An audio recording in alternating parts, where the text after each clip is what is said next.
Hey, this is Matt once again. Welcome back to another video, and this is a paid request for Lucas. One of the requests he sent, thank you so much for that. For those interested in requesting any type of videos, movie reviews, re-reviews, random thoughts, streams, commentaries, tier lists, rankings, video game playthroughs, whatever the case may be, feel free to send it either directly to my PayPal. Do have a CashApp as well. Links are down below in the info box, and I will get to it as soon as I possibly can. And as you can see, he wanted me to do a commentary on Star Wars Episode 1, The Phantom Menace. So let's get right into it. I am paused where Lucasfilm Limited just appeared. For those who want to follow along, feel free. And it's been a while since I've seen this, but countdown, 3, 2, 1, pressing play. So Lucasfilm will disappear now. And then we have a long time ago in a galaxy far, far away for timing, for syncing. But yeah, The Phantom Menace. Man, when I think of that title, I think of the hype behind it. I remember the hype. I remember people waited in lines for months. There are 2 documentaries, Starwait and Starwoids. Starwait is more about the line. Starwoids has a bit of the line, but then other stuff. And actually, one was for the Phantom Menace, and one I think was Attack of the Clones, I believe.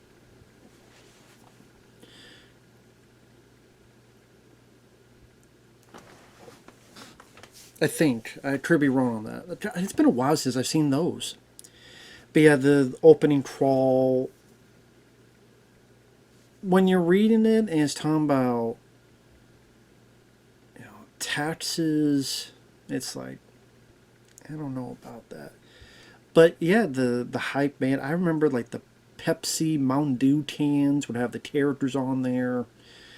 And every piece of merchandise you could think of. People were buying action figures, rating it, saving it up because they thought it was going to be either A, for their collection, or B, they thought it was going to be worth money or something, and it wasn't.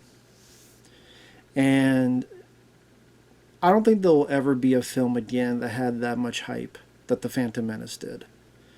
Because there had not been a Star Wars film since 1983. The day and year I was born. May 25th, 1983. And so when it came out,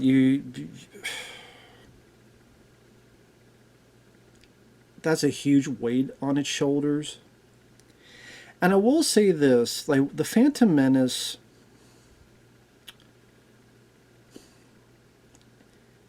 it's not that bad.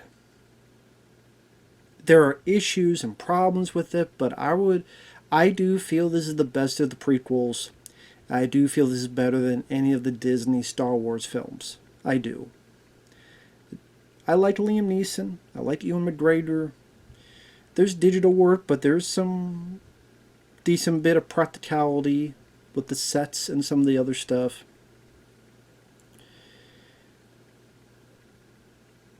Darth Maul is a very cool looking villain. The lightsaber fight, perhaps you could easily argue the best lightsaber fight in the whole franchise. The music, probably the best new Star Wars music was in The Phantom Menace. I'm talking about music that wasn't in the original Star Wars trilogy. You know, the do. So it's got the best score, it's got the best lightsaber fight. I would say the best villain visually, Darth Maul. And, you talk about the dialogue. I mean, it's not like Luke Skywalker's dialogue was amazing in the original films. Like, for me,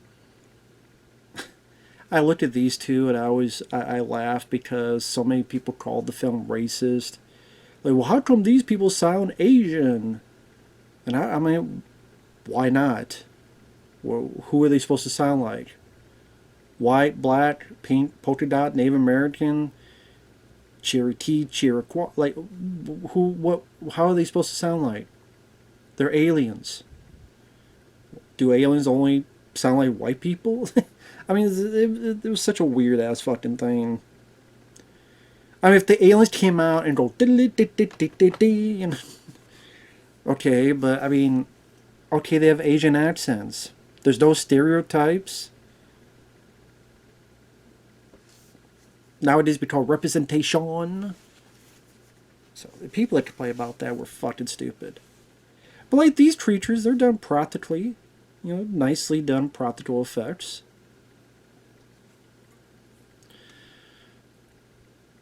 And I think as a solo film, there's merit to it, where there's entertainment to be had. And again, of the prequels, is the one I think is the more watchable. And whether you do, as this is going on, and these guys don't get fucked up, goodbye. Wow, a model that blew up practically. You're not going to find that in the other, the next two prequels. But I mean, it was cool to see the Jedi in their prime, to see what they're able to do. The Force push, battling large number of enemies. I think that was the appeal. It was like, wow, to get to see the Jedi in their prime. That was cool to see. Ewan McGregor, I think, did a nice job capturing Alec Guinness's tone and still being good on his own. I mean, I think he's one of the better parts of the trilogy is Ewan McGregor as Obi-Wan Kenobi. I don't really have any issues with him. And again, they know how to fight and block and like kick ass. Like, this is how you and why you don't fuck with a Jedi.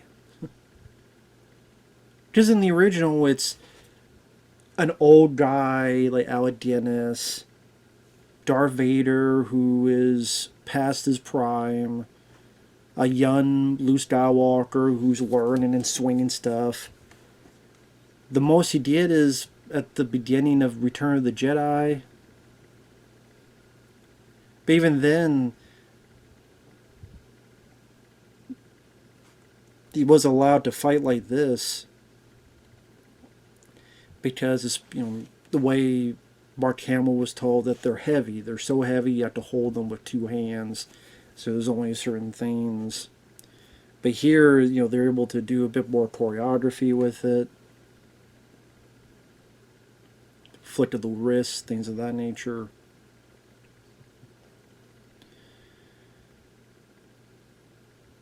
Cool looking robots,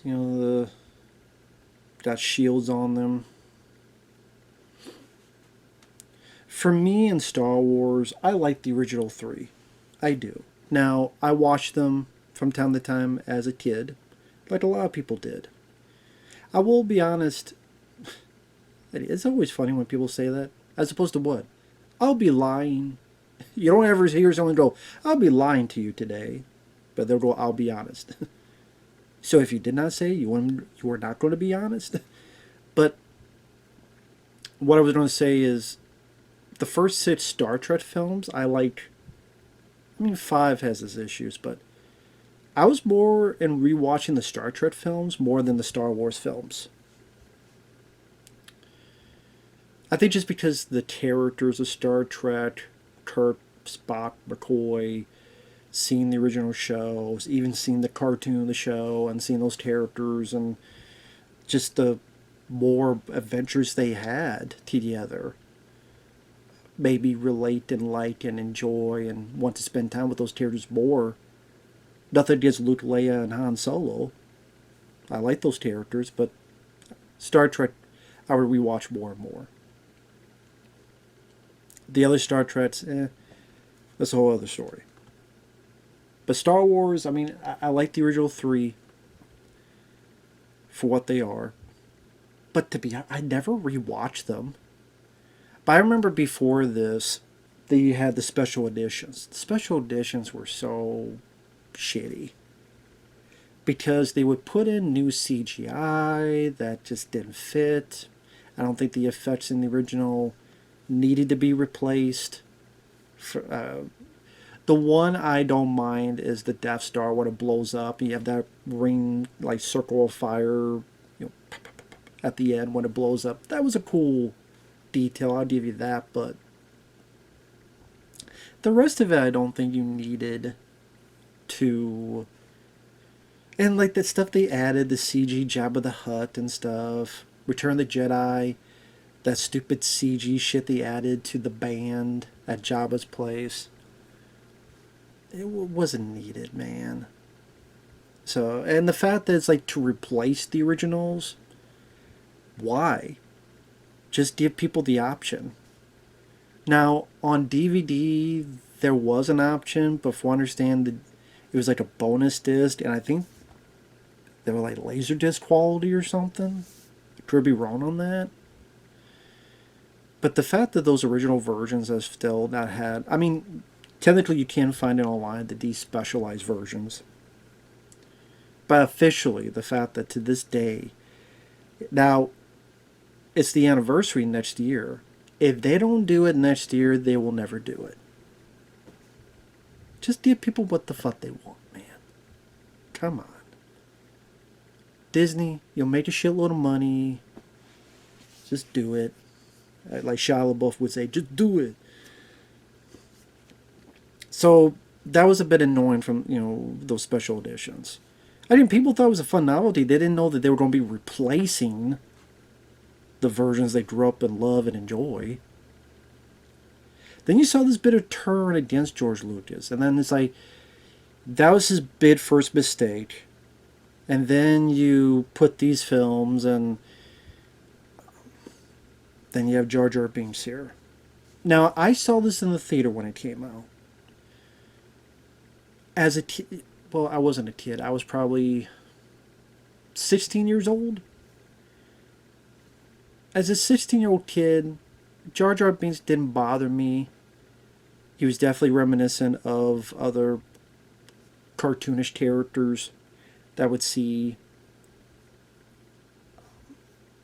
I've seen much worse characters in movies. I really have. So I did get like the stupid jokes where he's like stepping on the poo later on and is trying to get off his foot and stuff.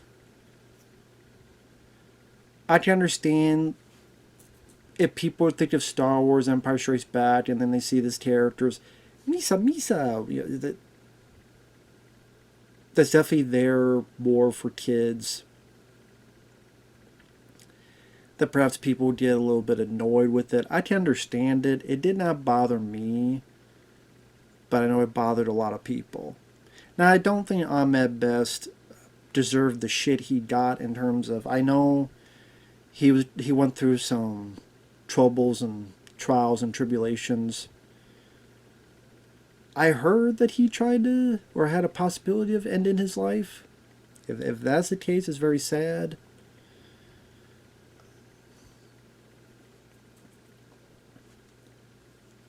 Yeah, it's very sad. But at the same time, people have a right to dislike the character if they do.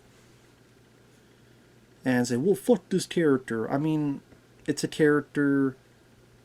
Now, if they're going to your house and doing shit like that, then that's taking it too far. But like, oh, fuck this character sucks, he's not funny. They have a right to say that too. I mean, when you put yourself in the public eye, you gotta roll with the punches. Not everyone's going to love you. Some people may like you, some people may hate you, and the character-wise and such. And this might be one of those things where the characters just... I think they're kids that the character worked on. Even me, like, again, I didn't mind him for what his intended purpose was.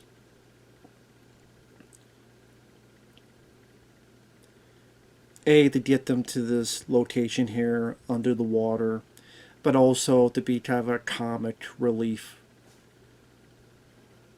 Like C-3PO and R2-D2 were that, but much, for some people would say, much less obnoxious. I do think this undersea does look pretty neat. I think the I don't want to say production design, but the design of it, I think, looks pretty neat. And what I can appreciate George Lucas was doing was trying to do new stuff. Now, granted, just because it's new doesn't automatically make it good.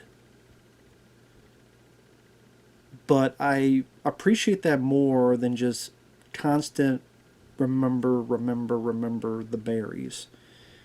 So like The Force Awakens, you remember Tatooine? Here's another desert planet. That might have been Tatooine.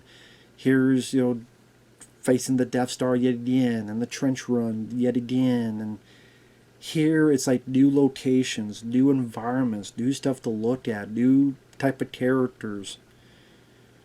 Have it centered on multiple Jedi. That was different, unique. And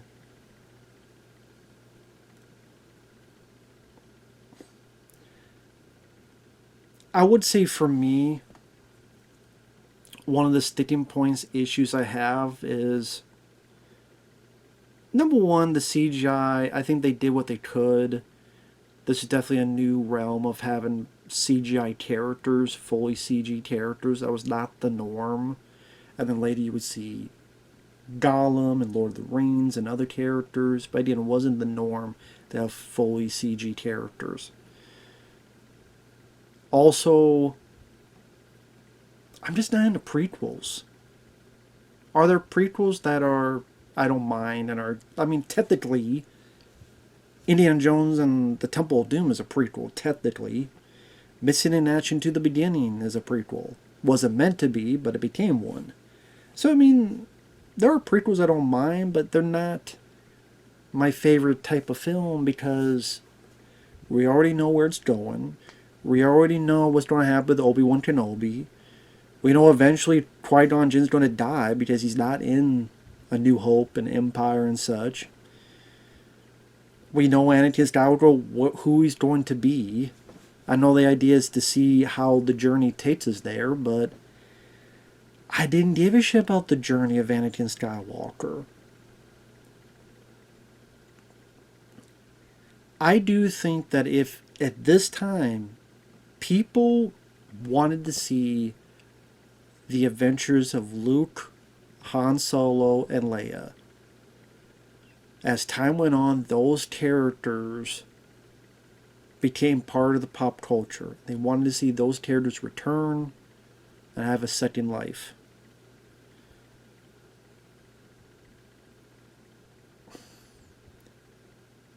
I don't know, were people saying I want to see how Anakin Skywalker became Darth Vader? I'm sure there are people that were. I'm not one of them, though. So to set up the story, the gist of it, is not something that was enticing to me.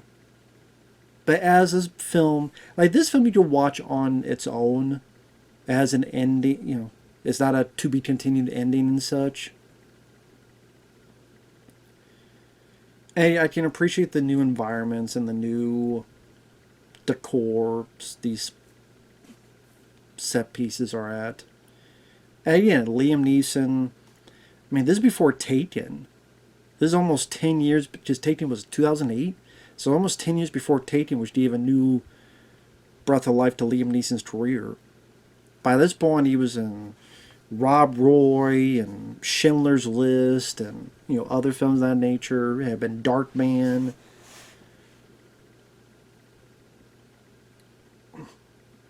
And it's a shame he got killed off in the first movie. Just like Darth Maul. Like, to me, two characters I don't mind and you kill them off in the first movie. It's a shame you did not keep them there for the future. I think those characters could be utilized even more so.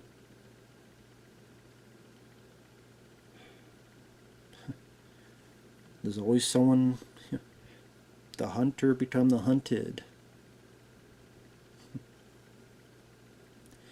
But yeah, the hype for this was crazy.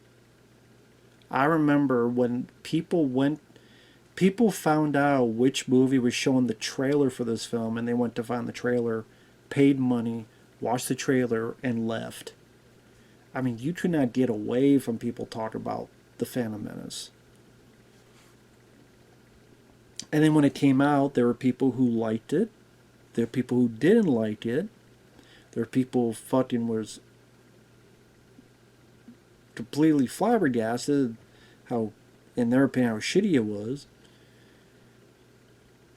But man, it was usually a pretty strong opinion of some way, shape, or form. But these films critically got decent reviews. And they made money. Now, Jar Jar Binks, he definitely got some critical lambasting, which is why you don't see him much in the next two. I could imagine, like, if people did like his character, he would have been put more into the other two, Attack of the Clones and Revenge of the Sith.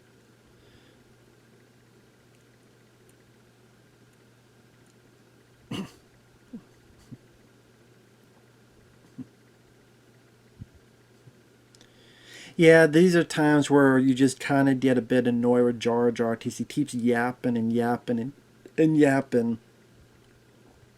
I think with Jar Jar, less is more would have helped. I think people equate the character. There are times that he just doesn't have to talk. There are times you don't have to do, like, you don't have to have him stepping accidentally on poop and trying to wipe it off. You don't have to have him try to stick his tongue out like he's Yoshi from Mario Brothers and gets grabbed. Like, sometimes sometimes less is more. I think if you went with that approach, I think his character would have been more manageable for people. And there are times that the acting, because of the dialogue, like Natalie Portman, she's a good actress. I've seen movies with her in it where she did a fine job. In these films, she wasn't given a whole lot to work with on the script. So her performance came off as very wooden a lot of the times in these films. But yeah, I like the backdrop there. Again, I like the different type of cities to open up this universe. It didn't feel like the only part that reminded you of the original, other than, oh, there's lightsabers and stuff like that, is, well, I wouldn't say the original. I would say Return of the Jedi was different factions are doing different things. So you have these people here, the Senate and stuff, Natalie Portman, them trying to get away from the guards. You got the Jar Jar Binks and his people fighting on the grassy fields. You have the little boy in space shooting shit, and then you got the Jedis versus Darth Maul. So you have these different sections happening. Just like in Return of the Jedi, you had the Luke and Vader stuff. You had the Han Solo, Leia, Ewok shit, and then you had the Lando Calrissian and the Rebels fighting the Death Star Part 2. Now, of course, you have the older robot guards, which I know George Lucas. I always think of when George Lucas was showing Steven Spielberg this stuff, and he mentioned the purpose is that they're so flimsy. The Jedi take them out so easily and quickly. So then, eventually, a new army is built, which is the clone army, the stormtroopers. Number one, to combat all of these robots. The Jedi doesn't want to mess around themselves. Then, of course, it gets turned on them when you get the Revenge of the Sith. I always forget that Natalie Portman is the girl on the right. So Natalie Portman's in the orange because this is the decoy Amidala. For like a minute, I keep forgetting. I'm like, oh shit, yep, there's Natalie Portman there.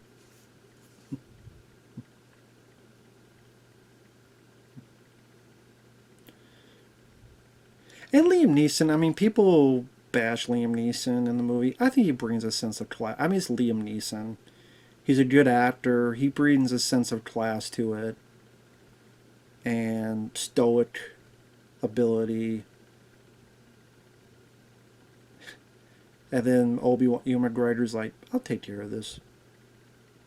These assholes are mine.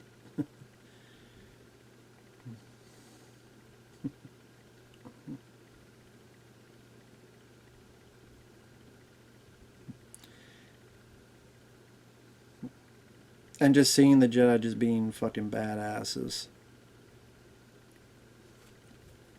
Sometimes, you just want to see stuff like that. And two actors who I like doing a good job, Liam Neeson and Ewan McGregor.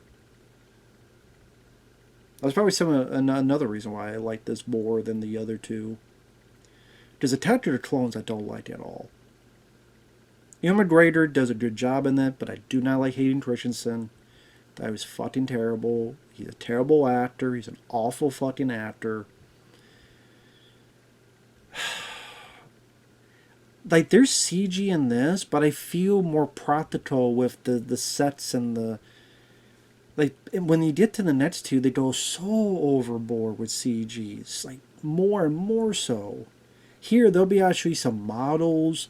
Like, earlier we saw the model getting blown up. In the next two, there'll be just a crazy assortment of fucking CG. That just, on an insane level... And that's why I think this is actually better looking than the other two. And this holds up better visually than the other two. Like that Revenge of the Sith fight between Obi-Wan and Anakin, you got all the lava and stuff around. Take a look at that today. I don't think that looks good at all, in my opinion. That's just that's just my opinion. But yeah, Attack of the Clones I never liked. Even back then I never liked it. I saw that in I saw all three of these in the theater. Because they're a big deal. You go out with, other people and you see them. And then Revenge of the Sith, I didn't mind when it came out.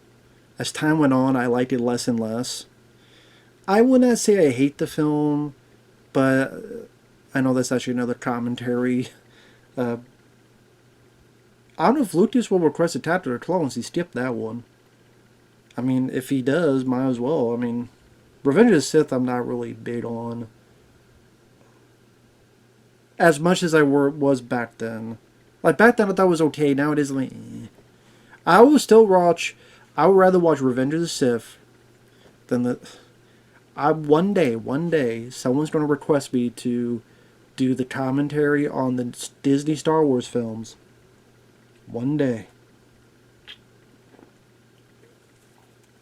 I hope they did give me a big fucking payday. If that ever happens. Those are fucking rough. I mean, I'll watch any of these over the Disney Star Wars films. Any of them. The only Disney Star Wars stuff I liked was the first 2 seasons of The Mandalorian. That's it. And I don't look forward to the new one. Because the new one doesn't look like anything much to me. Look at that Darth Maul. Now, I don't know the details. I heard Ray Park... He's a bit of a fucking weirdo. I don't know the details, though. If people know the details, feel free to write them down below. But...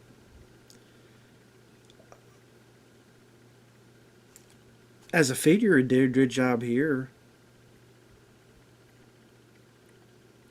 Just a unique look to him. And of course, here you are, R2-D2.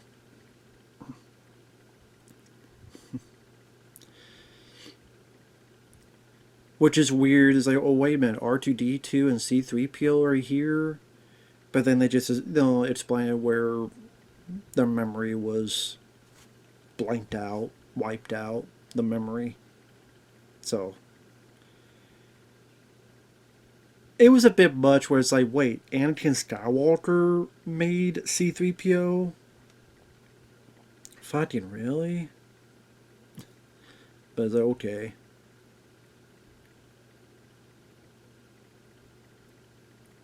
It's like Kevin Smith. I mean, Kevin Smith has literally admitted the reason he puts Jay and Silent Bob and all of his movies back in the day was in reference to R2-D2 and C-3PO being in so many Star Wars films.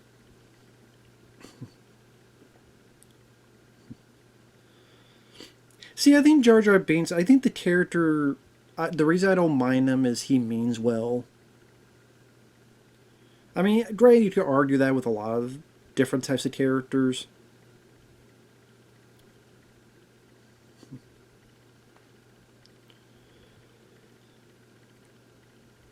I guess it also depends on how you look at Star Wars. Some people take it much more seriously,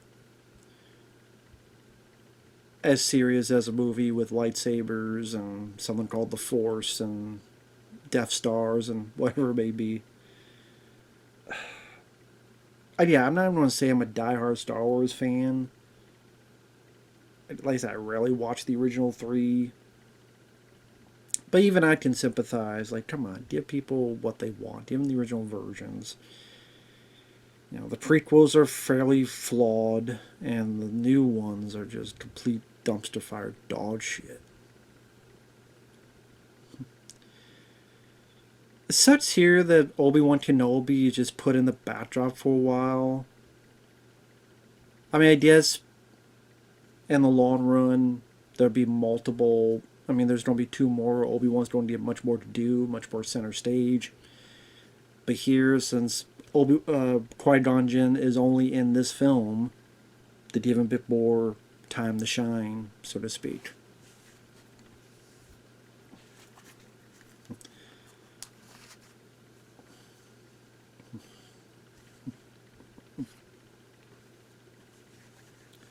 Yeah.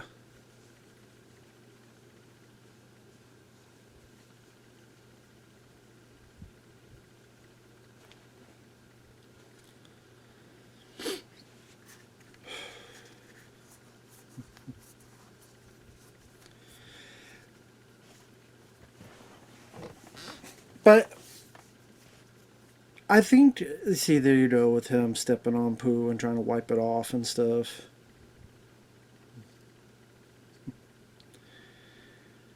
I think there were, understandably, a number of people that were a bit surprised how much comedy was kind of placed throughout the film and the caricatures. I mean, even this character is a bit of a goofy comedic character, Watto.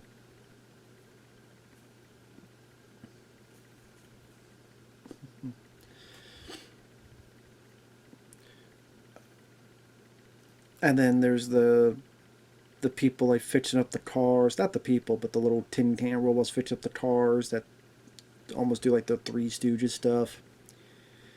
You have the announcers of this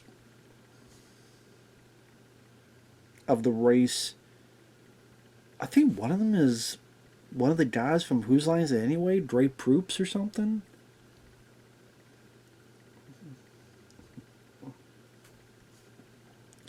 Yeah, this thing that Jar Jar touches.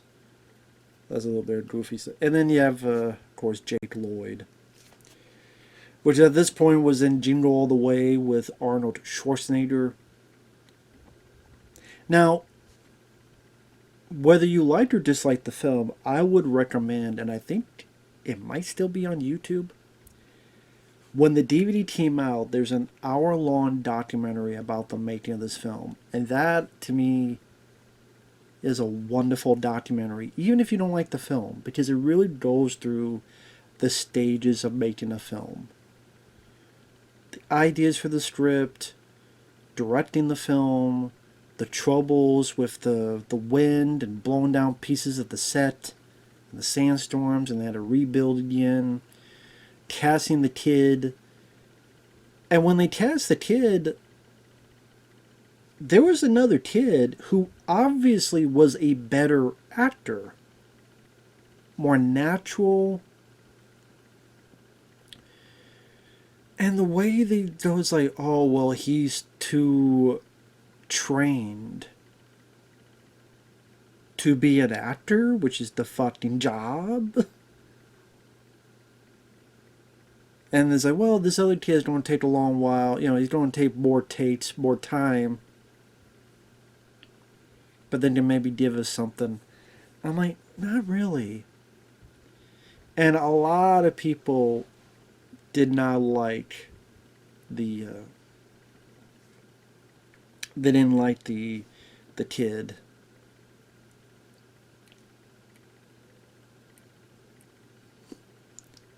And granted, he didn't deserve, just like Ahmed Best, he didn't deserve, you know, I'm sure like school, other places, people go, oh, you ruined that fucking movie, man. He didn't deserve that stuff. Like, if I'm talking a video, I'm going to be honest and say I think the kid's acting sucks. I do.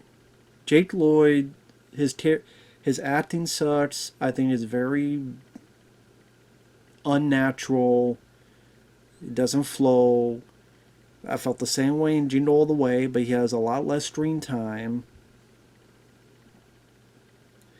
And the dialogue, George Lucas is not an actor's director. He never has been. When you look at his films, he was never that guy. The closest is maybe American Graffiti, but you say that's because of the talent involved. Ron Howard, Richard Dreyfuss, etc. But yeah, George Lucas has never been much of an actor's director. And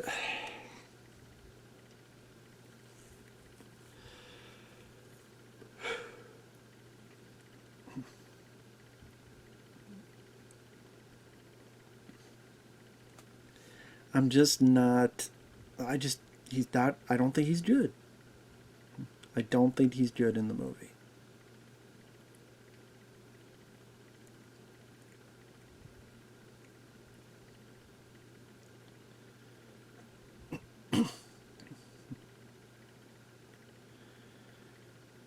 It is interesting to have like the one yelling at Jar Jar was a practical creature, and then now you have two CG here. See the difference between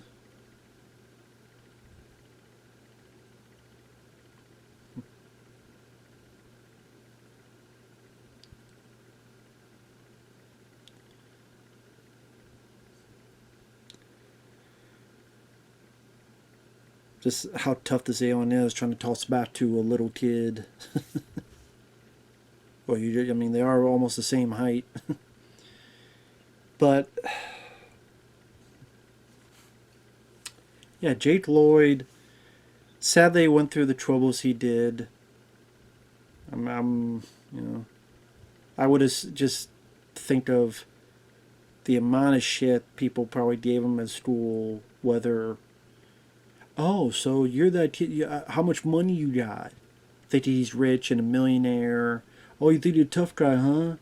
Oh, yeah? Come on, Anakin, use some force on me. Try to push me back, motherfucker. Like, I'm sure people just gave him shit in school, high school, middle school, etc.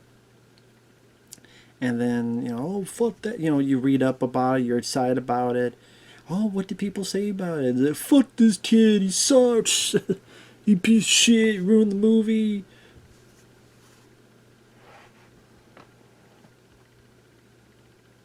I don't know who this lady is, but I liked her. She's in the film not much. She's just right there. But I don't know, something about her I like. Just feels like someone that I believe in this environment. That old lady they talked to.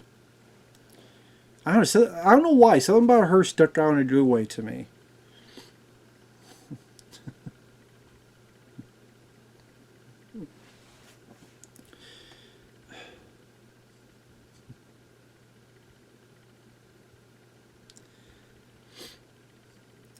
And this portion of the film, like, if you don't, here's the thing: if you don't hone in on Anakin Skywalker, the boy, if you don't give a fuck about him because of the way he's written, because of the acting and such, then man, this is going to be a bit of a drag. And the pod race going to go on forever. So this section may be uninteresting for people.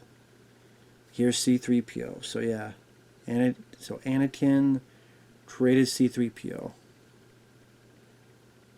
It's weird that Darth Vader, I would assume, eventually would have seen C-3PO and R2-D2 somehow, some way, but didn't react or think of anything of that shit. Wait, I created you. You were in my home. But when you go back and you put shit in there, then you're like, well, wait a minute. And you just have to accept it, I guess.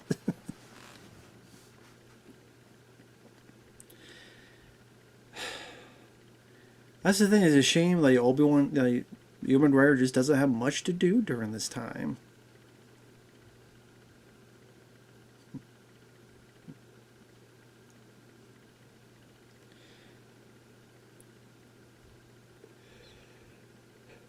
I mean, Ewan McGregor at this point. I mean, he had done films like Trainspotting. He was in this film called Night Watch. But being in these films definitely helped propel him to bigger projects.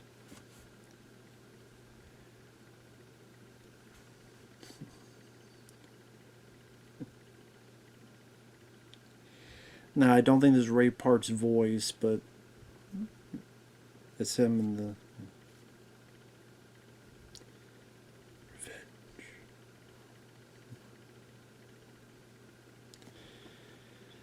And then, like, they retconned Darth Maul's death, where... What was the fucking movie? Did they put it in there? Maybe it was the cartoon. Where it's like, oh, there's Darth Maul, but he's got, like, robot legs or something. I don't even remember. Because it's such a stupid fucking idea. You can't let anybody stay dead, can you? I mean, hell, fucking Han Solo they killed, and they brought him back. He was still dead, but as a vision or whatever, and Rise of Skywalker.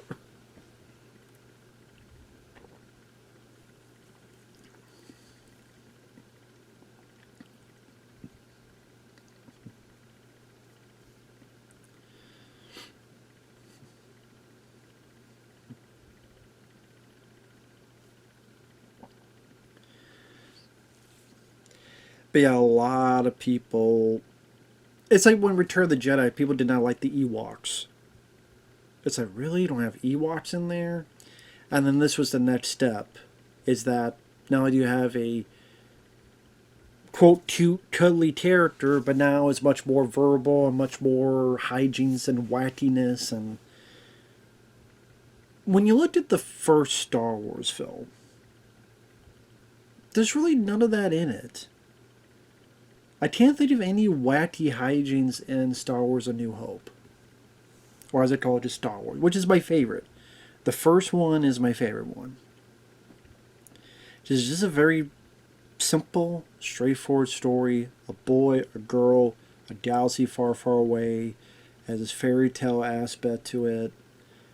The boy wanting adventure to leave this middle of nowhere tedium, sees the two sons to hopefully go on the hero's journey, which he does. Save the princess, save the day. And the humor is more genuinely fun Han Solo quips.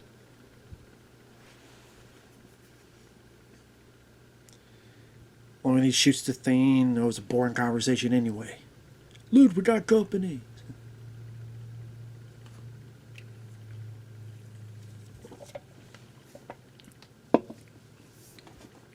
So when Lucas would say, and then Freddie Prinze Jr., look it up, he had this fucking hissy fit. Oh, you get compete with Star Wars? Star Wars always meant to be a kid's film. Fuck you, Freddie Prinze Jr. You did Wing Commander. Shut the fuck up. Freddie Prinze Jr., you were never a good actor. Who gives a fuck about your opinion? You're whipped by your goddamn lady, Sarah Michelle Gellar. Why don't you bend over and get your fucking ass pumped by her fucking Buffy dick? Shut the fuck up, Freddie Prinze Hula Jr. Today, Jr. But yeah, you could go online and, you know, Freiberg Jr. rant about Star Wars fans. Fuck you. Who the fuck made you in charge? Who gives a fuck what your opinion is? I never knew Freiberg Jr.'s opinion mattered in the state of ever. And no, Star Wars were not always for kids, because you look at that first fucking film, Princess Leia, you have the damn torture machine coming into the room ready to torture the shit out of her. They get information. The first scene is a bunch of fucking people getting shot up and killed. No blood, but shot the fuck up. And then Vader lifting someone and breaking his fucking neck. Get the fuck out of here with that, you know? You have Obi-Wan Kenobi cutting someone's fucking arm off in the bar. And screaming, the alien screaming, and there's blood on the ground from the cut off arm. Vader and Peter Cushing just blowing up a planet of billions of people for the shits and giggles.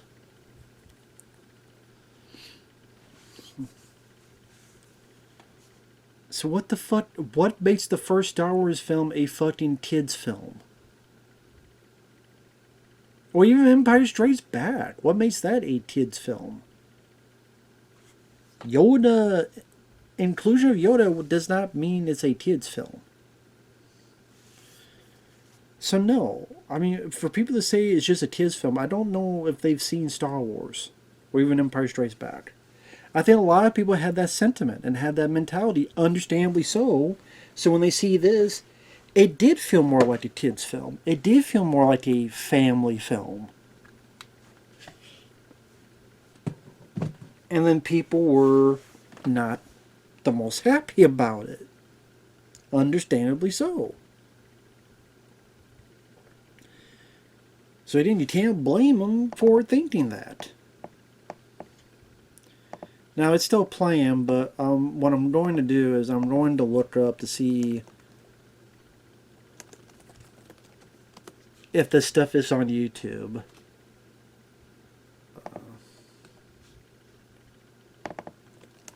The stuff I was talking about is Star Wars and Star Wars. They may not be, but I'm just looking it up.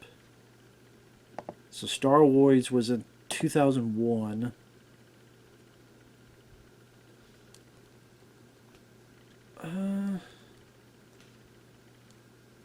Well, this one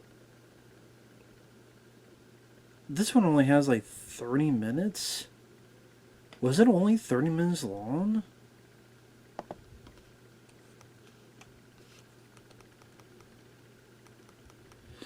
No, I think this was cut off. Star Wait is on YouTube by Brianna. Group of Star Wars fans wait 6 weeks in line for the premiere of Attack of the Clones. And they talk about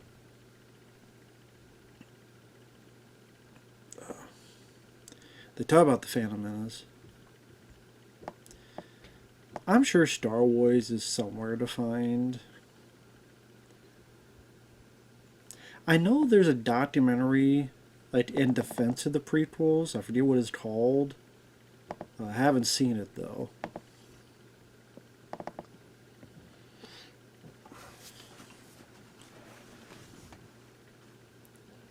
Fuck you, kids. How about that? I don't know if that one is a Ward Davis underneath that. But yeah, fuck you, kids. Bunch of llama dipshit kids.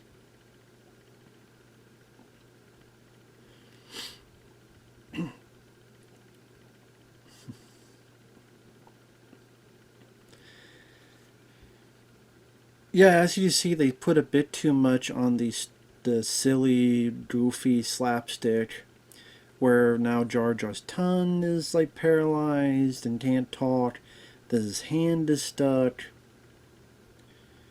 Trying to be very, very overtly goofy.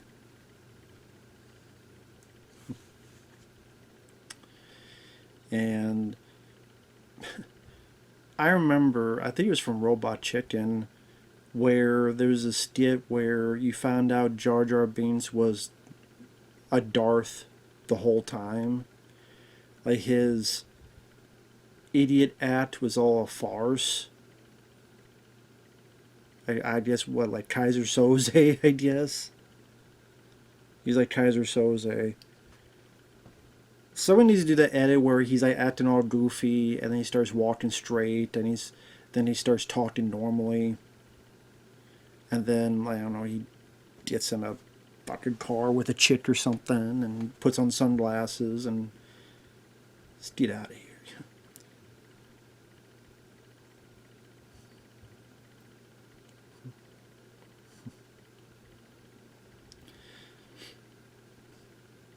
Because he is the one that kind of, and Attack Their Clones does that bit speech where it's just the ball rolling to have the clone army, the Senate powers, all that stuff. I mean, there are theories out there. It's pretty fun to, if you want to delve into that. That you never know what happened to Jar Jar Binks. Maybe he was a Darth. He was the bad guy all along. It was him, Austin. It was me, Austin. Me all along. Yeah, the midichlorian stuff. I always thought it was kind of a weird, stupid thing to do. But just the way the Force is described in the original Star Wars just has a certain mysterious, alluring value to it. The way Alec Guinness, it binds us. I forget the actual term. Let me see if I can find the actual quote.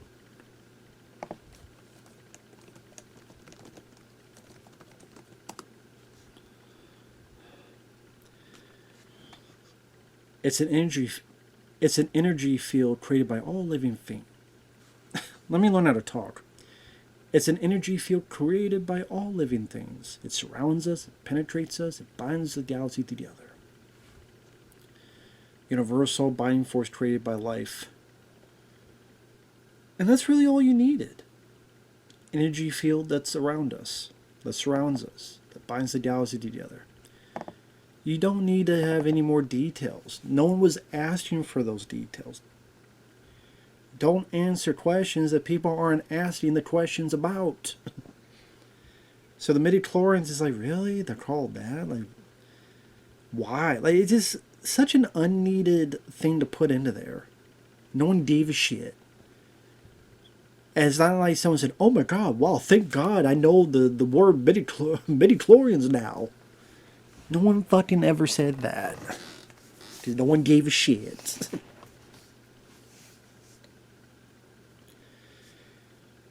And like I said, I liked the film for aspects of superficial value. Some of the action scenes, some of the set piece scenes, some of the lightsaber battle scenes, some of the actors, like Liam Neeson. I loved the first Taken. I liked Nonstop. I did not mind the commuter, although I thought the third act, they really screwed up with the CG overusage of it. I wonder if this guy bangs those two chicks.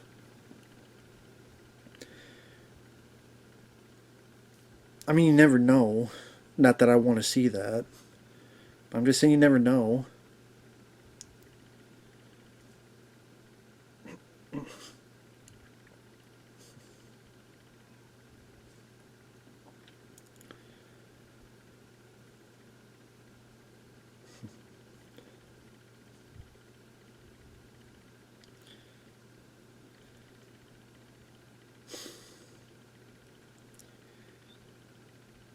Pretty much the worst decision in Qui-Gon Jinn's life.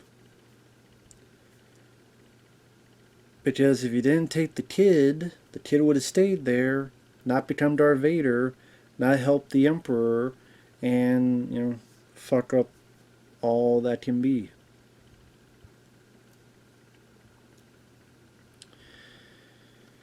You were the chosen one. Was he the chosen one, or to give birth to the true chosen ones.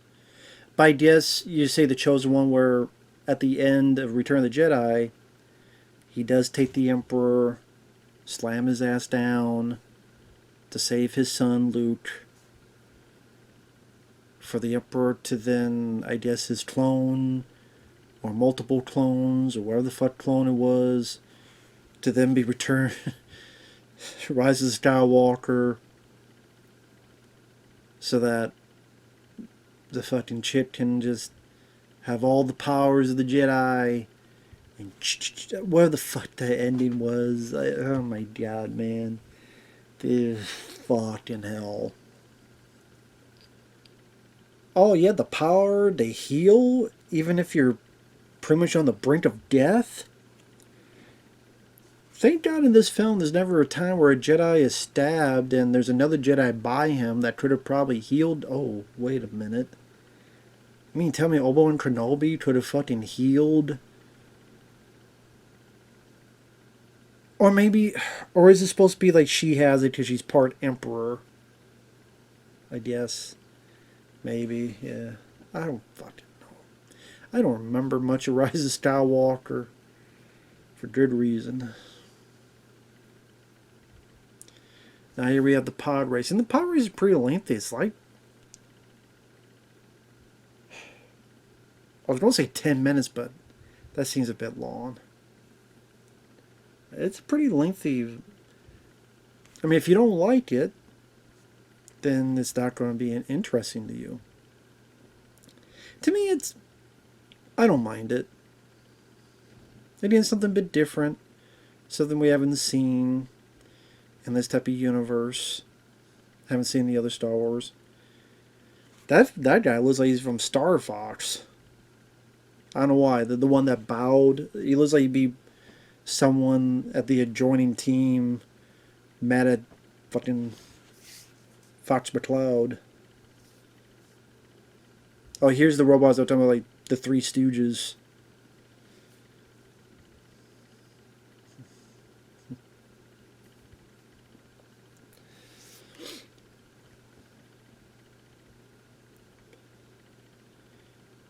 Again, this announcer, I think one of the heads is, I want to say his name is Draper. It's one of the guys on Whose Line Is It Anyway with Drew Carey.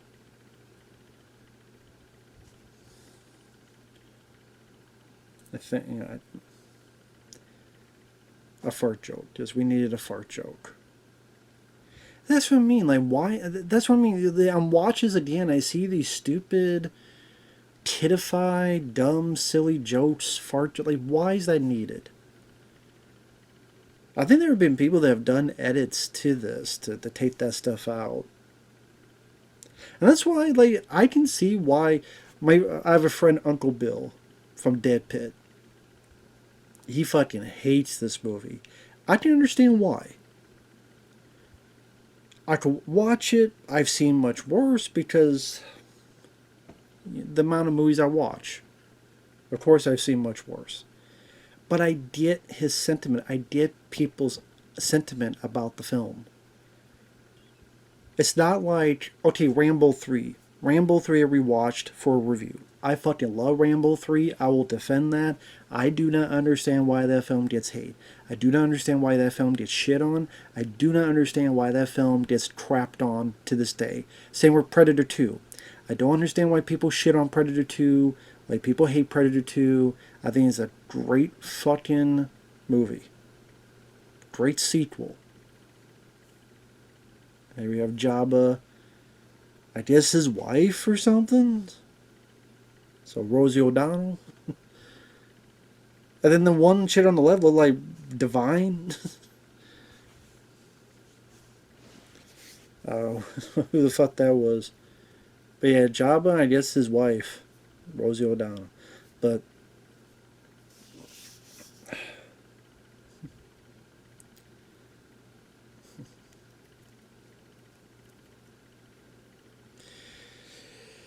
I think the last time I saw this, I like fast forward through this whole Tatooine, this whole section here. Because it's a pretty lengthy part of the movie. And again, if you don't care about the boy, then this is going to fairly fall apart for you. But I mean, again, this film did do well at the box office. Of course it would, because the hype was insane. I will say, though, when you looked at that year, I think there's a lot of films that definitely overshadow the movie. The Matrix, for example, had come out just a few months before. I got to see The Matrix in the theater, and that blew my mind. And I could tell you, The Matrix I liked a lot more than this one. I mean, holy shit! Like, The Matrix could have been the new Star Wars. With the sequels, I liked the sequels quite a bit, but I know I'm in the minority. And I get it where if they went for the more Star Wars approach, the good guys fighting the bad guys, but the directors try to be a very meta and very philosophical, and I think they try to be a bit more philosophical in the sequels, and some didn't buy into it, they didn't like it, they thought it was done poorly.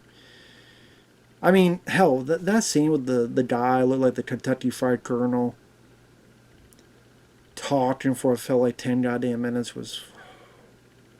I like Matrix Reloaded a lot, I saw it twice in the theater, but that scene, I could feel in the theater it killed the audience.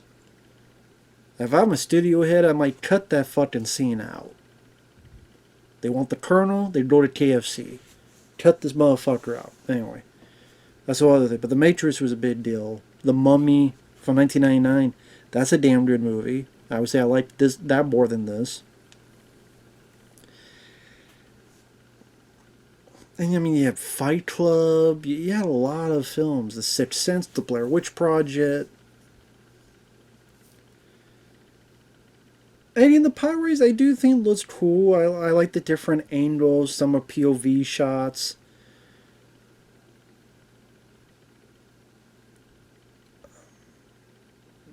Definitely some fun to be had in the theater. Explosive spectacle. There's your Tusken Raiders that we saw in the first Star Wars.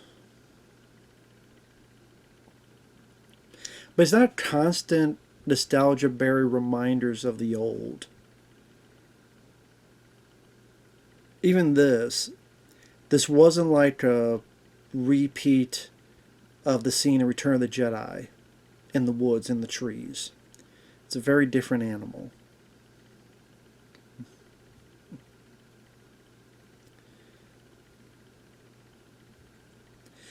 I don't like... Okay, so this crowd, are there screens that they can see the other parts of the race? Because even like they, in other places, you just see the whole track, Daytona and stuff. Here, where they're going way out and up and down and through caverns and stuff, these folks can't see the shit. So they're just kind of sitting there waiting for them to come by and get like a view. So the rest of it, they're just kind of sitting there with their thumbs up their ass, kind of waiting for them to... You think there'd be cameras and then screens where people could watch the race when it's out of their vicinity.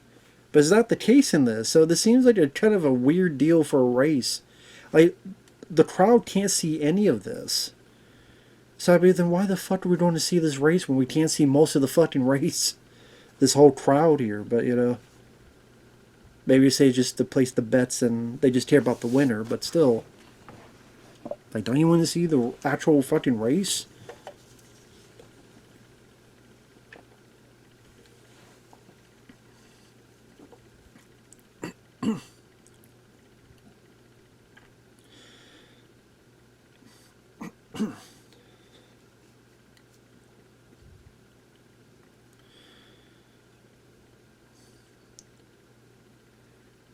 I'd be interested to look up interviews with Liam Neeson, Ewan McGregor, and other people of how they feel about this film nowadays. I would be curious about it.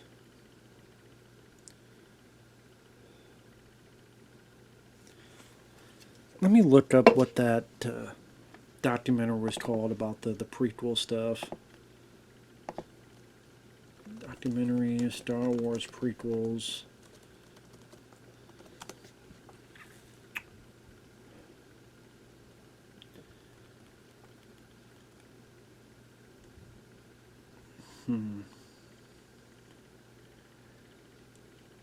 I think it's called Revenge of the Prequels.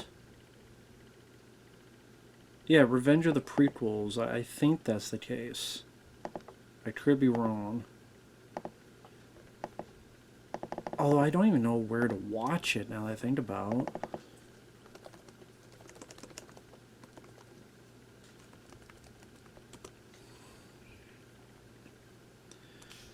Yeah, Revenge of the Prequels. I think is what it's called. But when you type that in, there's a lot of people just kind of giving their thoughts on stuff.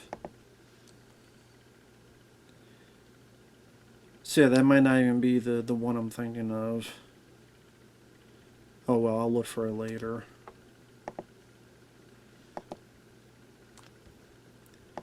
Real quickly, apparently here's multiple documentaries on Star Wars. There's Empire Dreams, feature-length in-depth look at the original films. Yeah, making Star Wars Episode 1 the beginning. That is a really good documentary.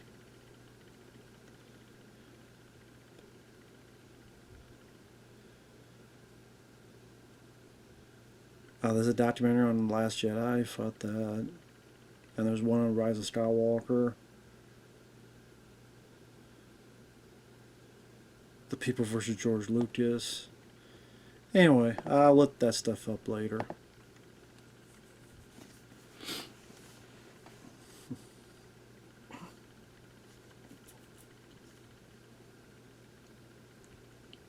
Well, I guess I'm looking at a little pad, so maybe they're able to see it through there, perhaps, on this pad.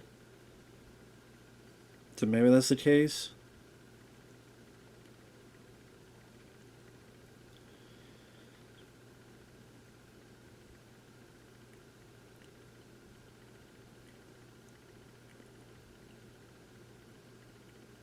The pad may be on about other stuff too. Who gives a shit?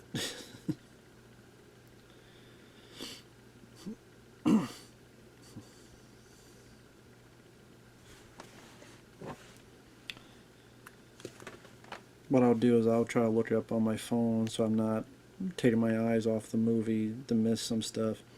Because again, it's just the pod race. It goes on for... I mean, we're getting near the end of it, but it's a lengthy scene.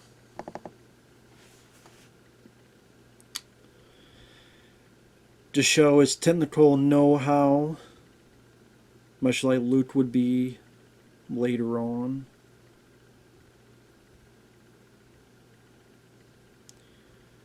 Also to show he's a good pilot, so when he's in space, controlling his ship, supposed to believe in it more because, well, if he could do this, then he'll be able to do what he does in the third act of the movie.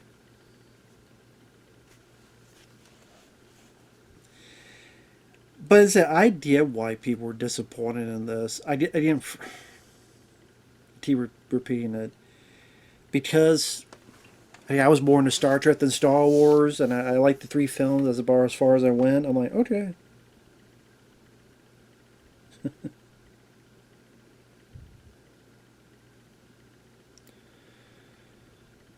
Oh shit.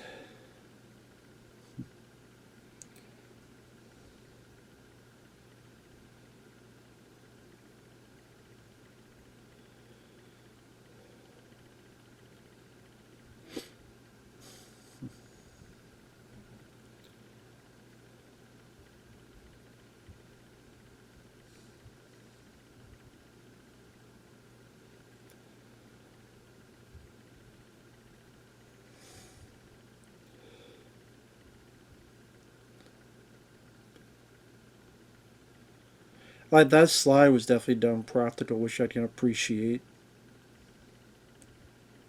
Yeah, the prequel Strike Back is what it was called. 2016, the prequel Strike Back. Which I don't know where to watch, because I've never seen the thing.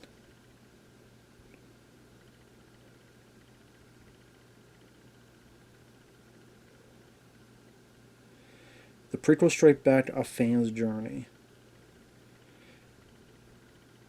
Now, it might not be much, it might be just, but apparently like George Lucas, Chris Gore, Kevin Smith, which is strange because I know Chris Gore was a big, like, antagonist against the prequels, for what I remember.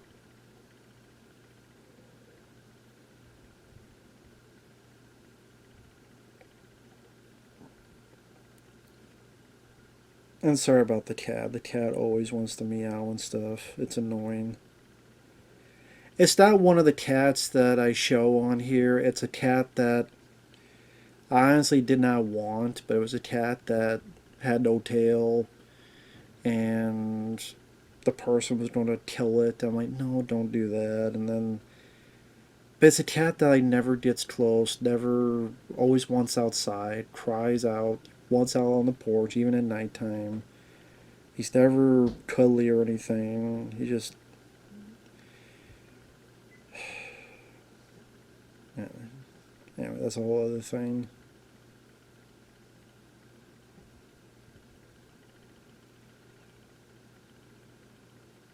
God, I'm trying to find, like, I can't help it. I'm just curious as I'm, where the fuck is this thing?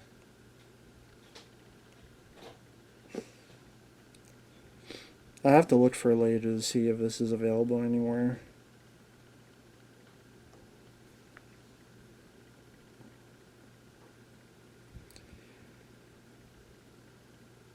I guess is on Vimeo, but you gotta pay for it.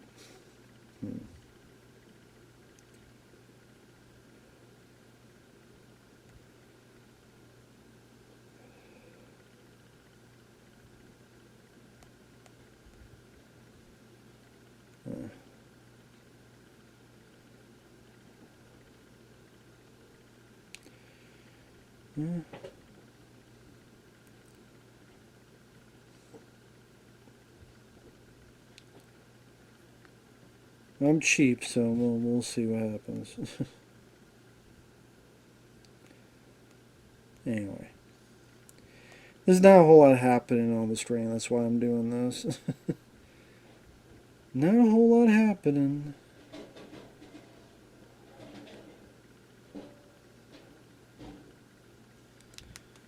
And there's people outside doing stuff. And here's the kid being whiny. But no, I don't want to do this. We can't do this. Come on. Find my mom. Which, I mean, it's understandable, to be fair, that, he wants his mom to come with him. Which, by the way, when they did the part, why not just bring the mom with them? You really think Watto is going to be able to stop a fucking Jedi? And this whole thing, like, there's slavery here. Just bring the mom with you.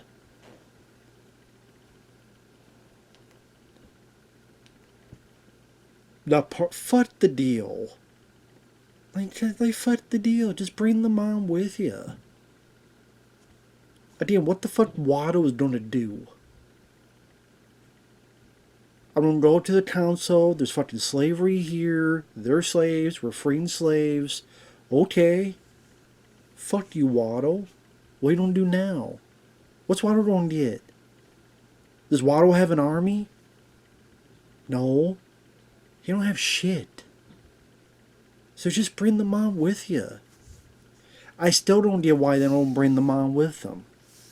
It makes no fucking sense. Bring the mom with you and give her a new home and shit. Like, it's not that fucking difficult, guys. And then that would have helped probably with Anakin later on because he probably wouldn't have been so psyched if his mom was there.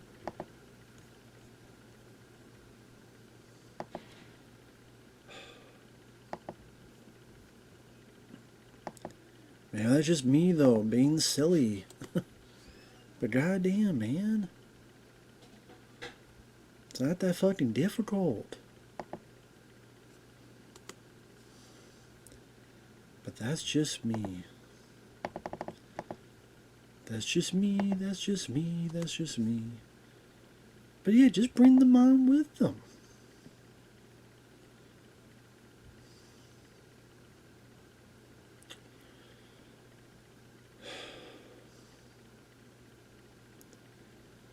But again, that's me.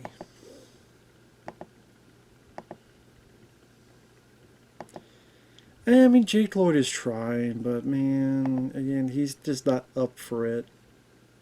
He's not up for this, man. He's not.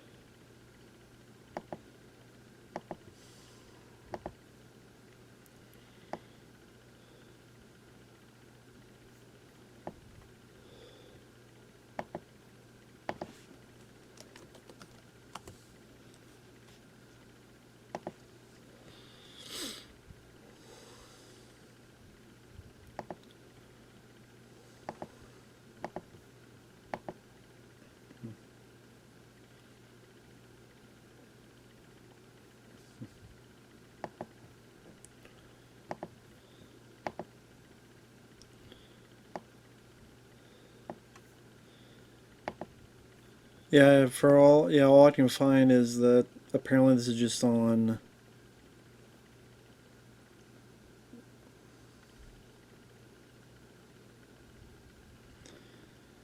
I mean, it's only $2, so I guess that's not too bad. If you're interested in it.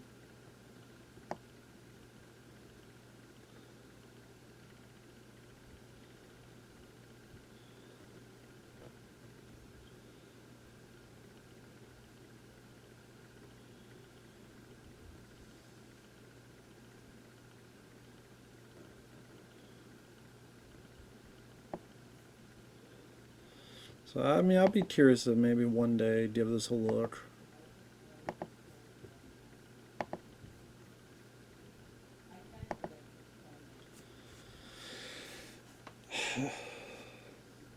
Oh, there's Darth Maul. Bit too brief of a fight, but still. Man, I wish Darth Maul was in the film more, though, man. He's just not in the film nearly as much. The first meeting between Obi-Wan Kenobi and Anakin Skywalker. Which I know they put in the trailer. Make you a big deal.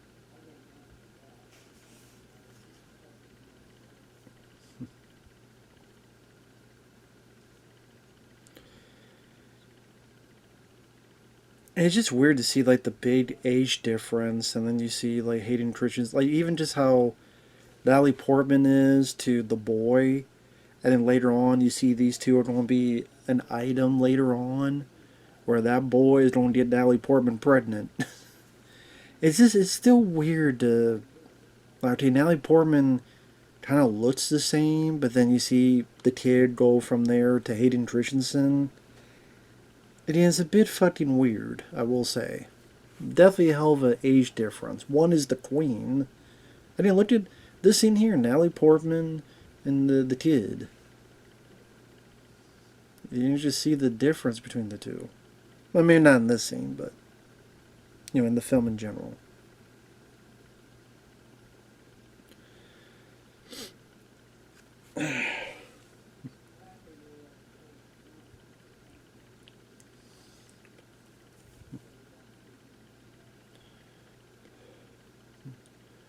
There's the kid.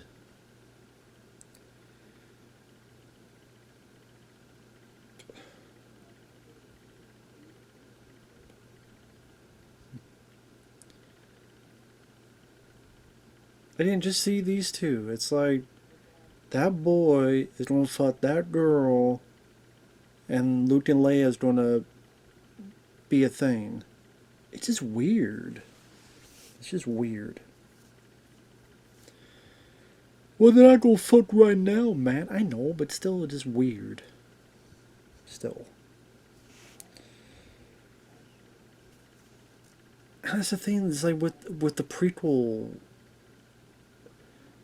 we know that she is going to be all right until she gives birth to Luke and Leia. We know he is going to turn evil and be Darth Vader. We know Obi-Wan's going to survive these. He's got to be in the new ones. We know Obi-Wan and Yoda, they're going to be kind of pushed out to the outskirts of the galaxy. So because we know where things are going, there's not a whole lot of suspense.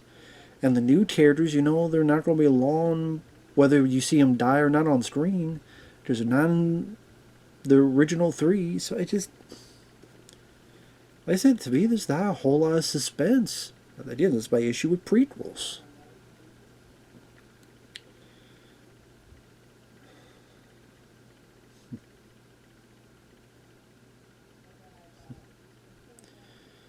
Oh, isn't it like a bomb? Like, don't they get blown up here?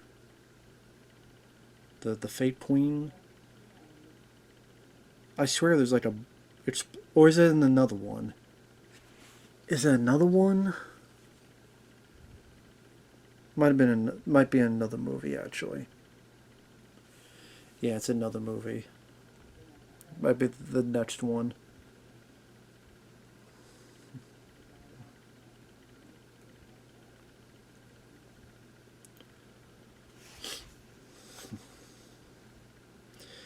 Terrence Stamp. Damn, I keep forgetting Terrence Stamp was in this. Yeah, I completely forgot. Rest in peace, Terrence Stamp, Zod, from the original Superman 2. Wow, completely fucking forgot Terrence Stamp was in this.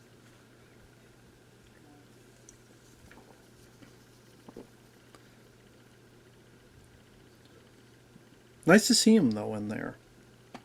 Does it in Terrence Stamp? Good actor. Greatly missed.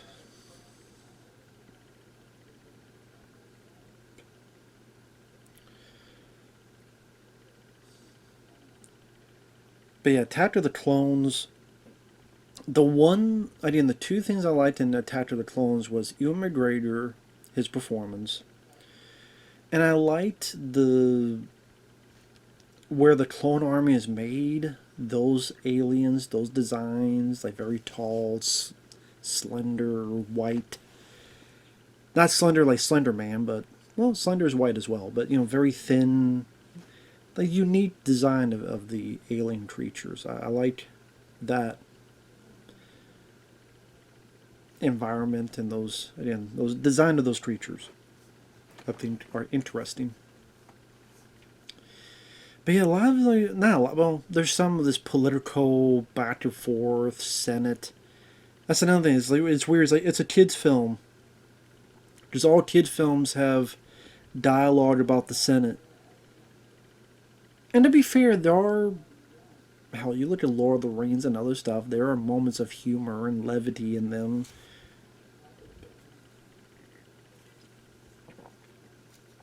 But how goofy is it? I mean, I'm not even a Lord of the Rings guy. I don't like any of the Lord of the Rings film. I'm not a fan of Lord of the Rings at all. So.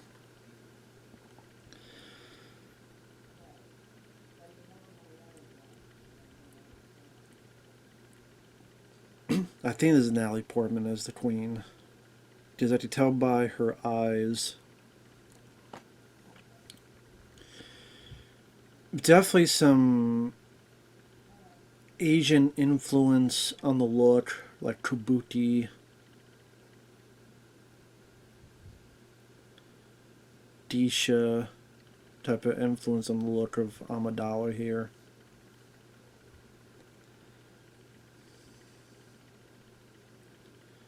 It's always weird looking at her lip with that thing on there. Do you want to like do this? I know it's stupid, but it's like dirty. It's not. Here, this is pretty much the Jedi Council telling him to piss off.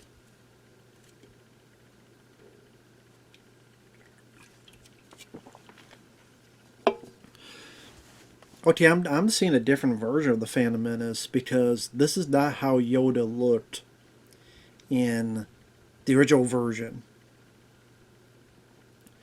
Now, to be fair, it is better looking in this because in the original version of the Phantom Menace, it was a hand puppet that did not look that great. Here, it does look better, where it does look more like Yoda. So, I guess even in these, they went back and changed stuff.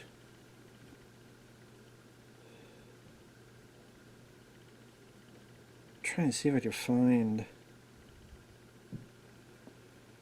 3D re-release Blu-ray and Disney Plus have this.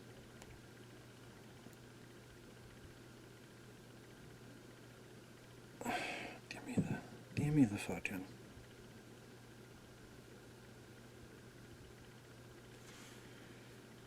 So, that's what he looked like when I saw in the theater, on the DVD. That's who Yoda looks like. And, yeah, you can tell he doesn't look quite right. I mean, it is puppetry work. I guess they thought that's how Yoda should look. The younger version of Yoda. But I'm like, you made him look good in the fucking 80s. How the hell did you make him look like this? So they change it now to this. Which does look more like Yoda, but you can tell it's CG. But, like, so to be fair...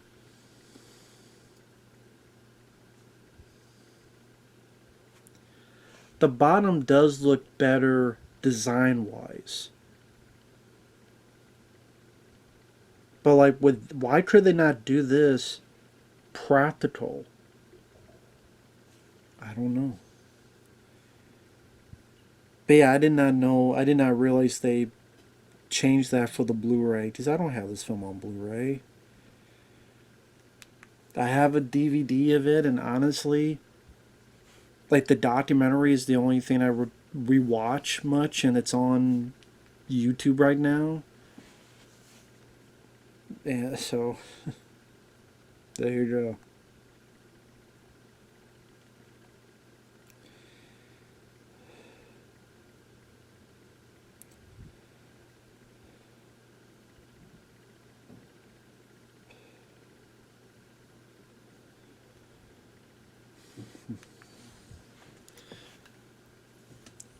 I keep wanting to say Amadeus.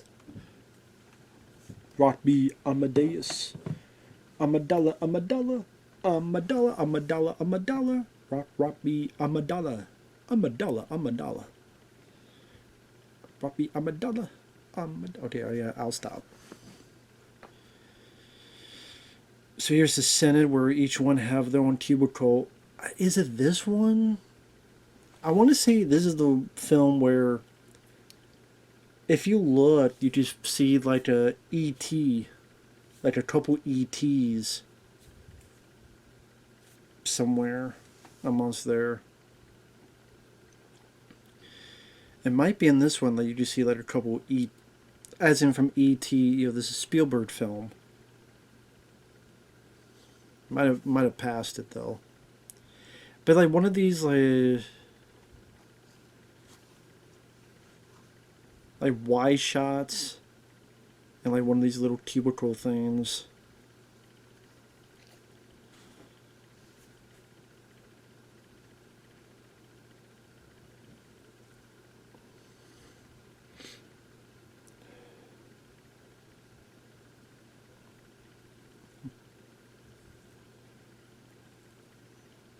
There you go, on the left, bottom left is E.T.'s.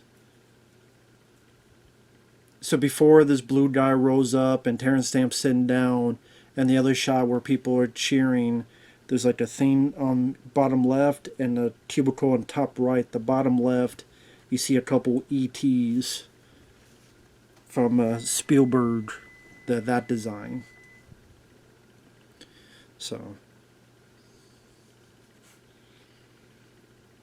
it's not the Spielberg, of course.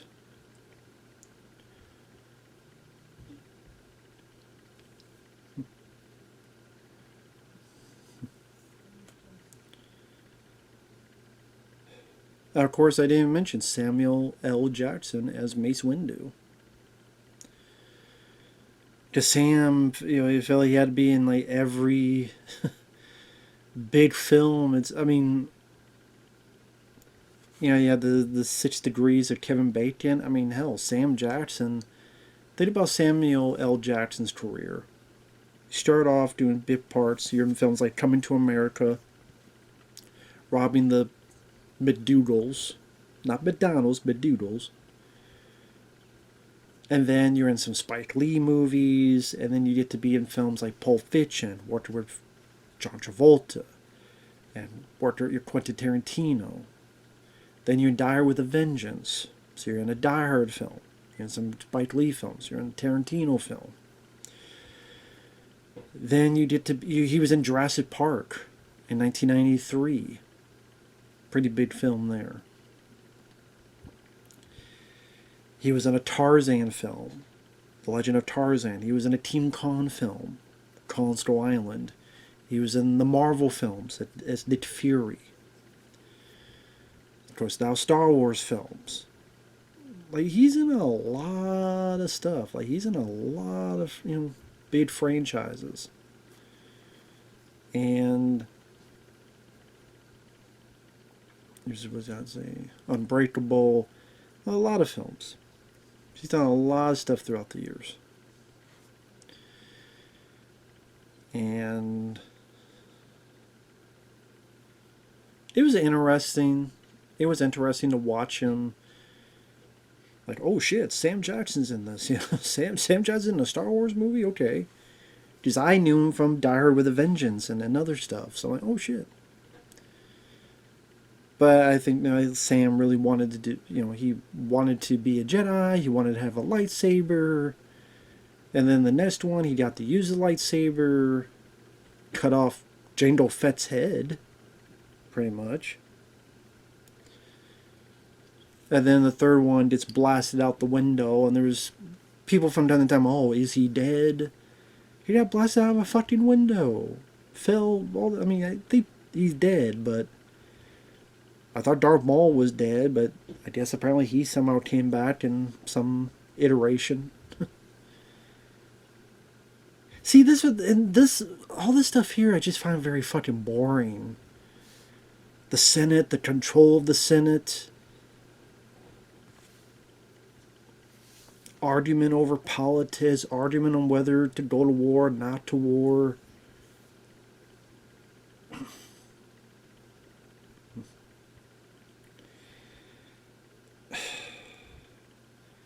I find this shit just so fucking boring, man. I mean, think about the original Star Wars. Once the journey begins, it's you at the bar, cut, Obi-Wan cuts someone's arm off. You're looking for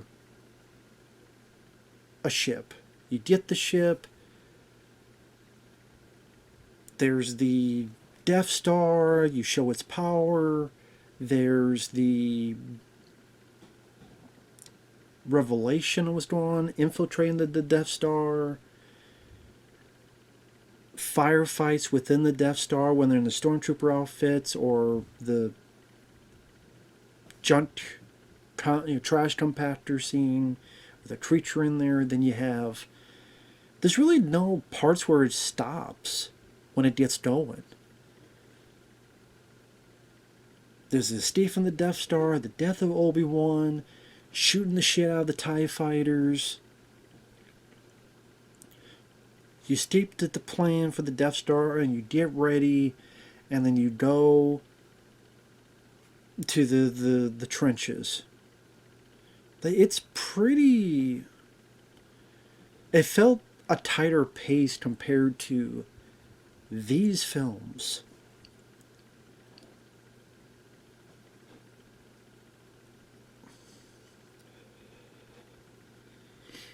Them telling Liam Neeson, you can't train this kid, you fucked up.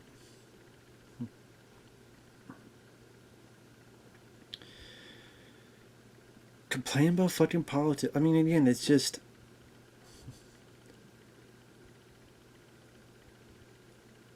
Imagine if you don't like the pod race.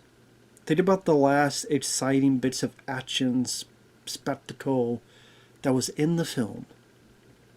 Quite a while ago. Now, you do get a decent amount of action in the third act, with multiple battles happening, and we keep cutting back to one to the other, but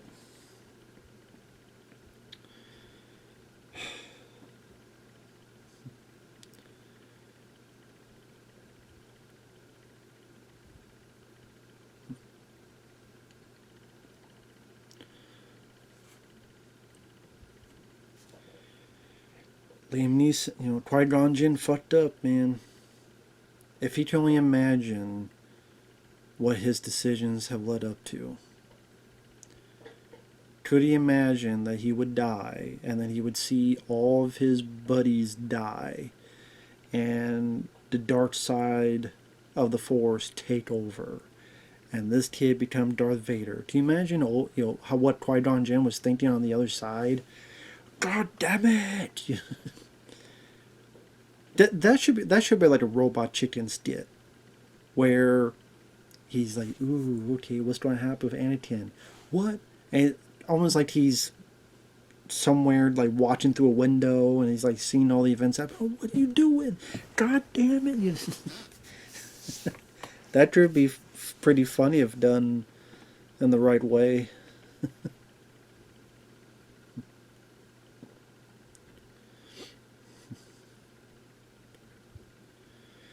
Yeah, when you watch it now, you can tell like the different Amidala's. I wonder, like back then, people go, "Wait a minute, that's a different person." The eyes and maybe the voice. Maybe the voice. Natalie Portman. Did Natalie Portman voice the decoy as well? Maybe that's why. I don't know.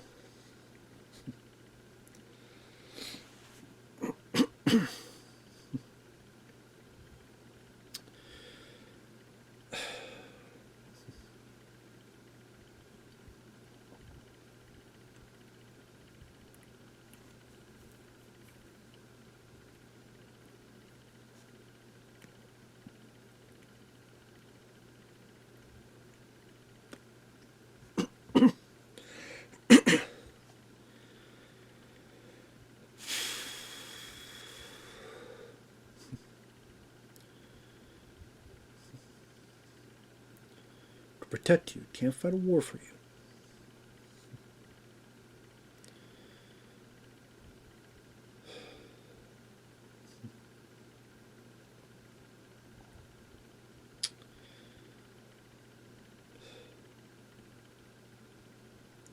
So I'm trying to think of what else to say. Sorry, this might be repeating myself, but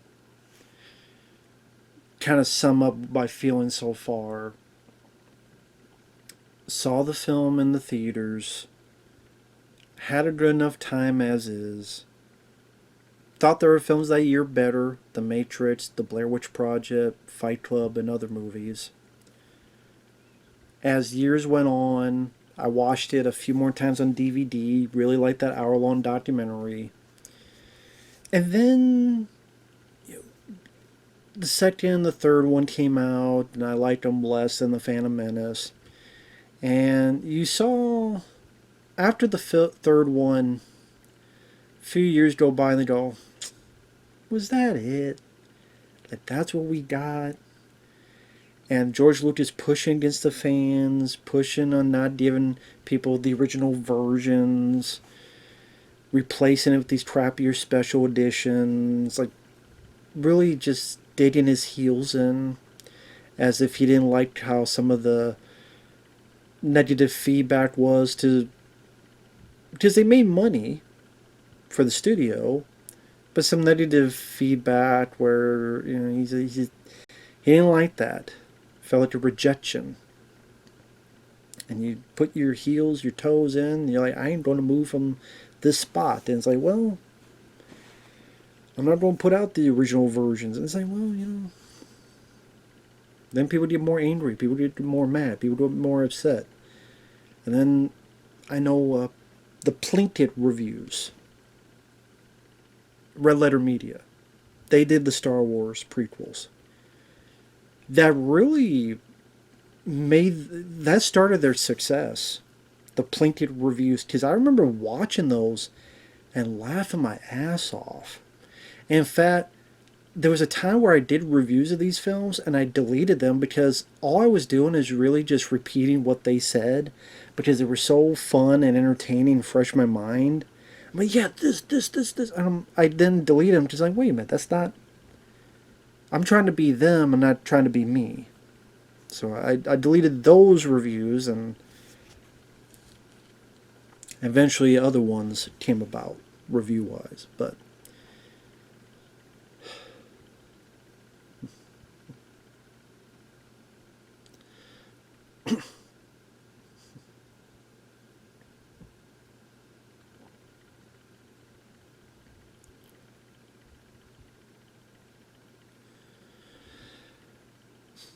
so those reviews came about, and I think a lot of people saw them, and a lot of people felt the same way. They go, yeah, that was stupid when this happened. Why didn't they do this? Yeah, why did they do that? And then you saw a lot more anger and just complete disgust over the prequels. Which, like I said, I understand. I'm not going to sit here and defend these prequels. This one, I think, is a fairly flawed movie, but I can watch it. It's like, it's watchable. Folks, man, I could think of dozens of movies a big budget worse than this. I mean, fuck, the last Indiana Jones film, The Great Circle, whatever the fuck it was called, Dial of Destiny, is way worse than this. I mentioned the Disney Star Wars films way worse than this. Batman v Superman and Justice League, I think, are way worse than this. Catwoman, Elektra, fucking Blue Beetle, I think, are way worse than this. Like, Alien Romulus was way more anger-inducing to me than this. So, The Last Jedi, to repeat, was way worse than this. So yeah, I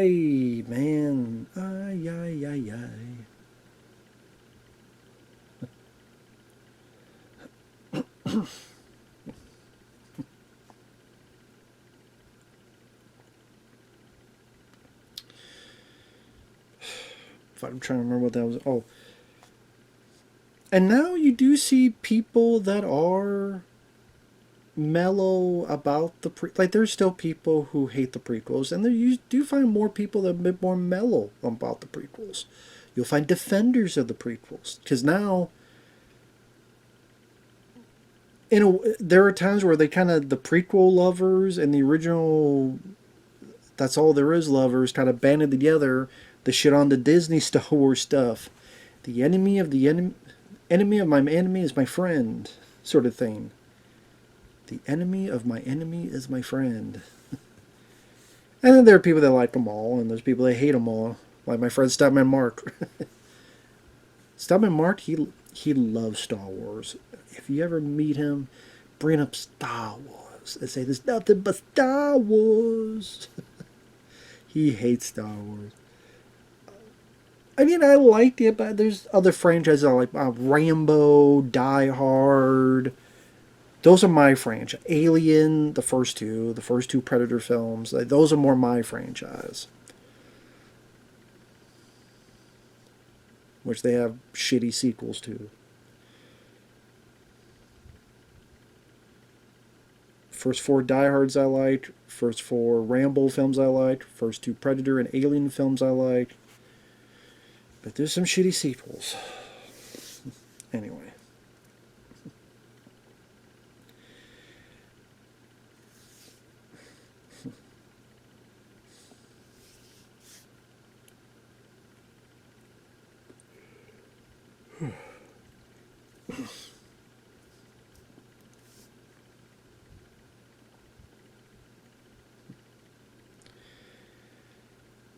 The kid's just sitting there going, just waiting for something to do. Just waiting for something to do.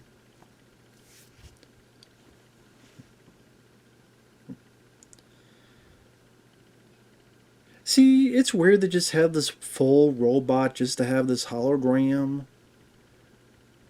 Why don't you just have like a phone? I remember this shot being in the trailer, the fog and them coming out of the fog. But again, people didn't know that this race at times would be fairly goofy. At least the leader doing the and then Jar Jar and etc.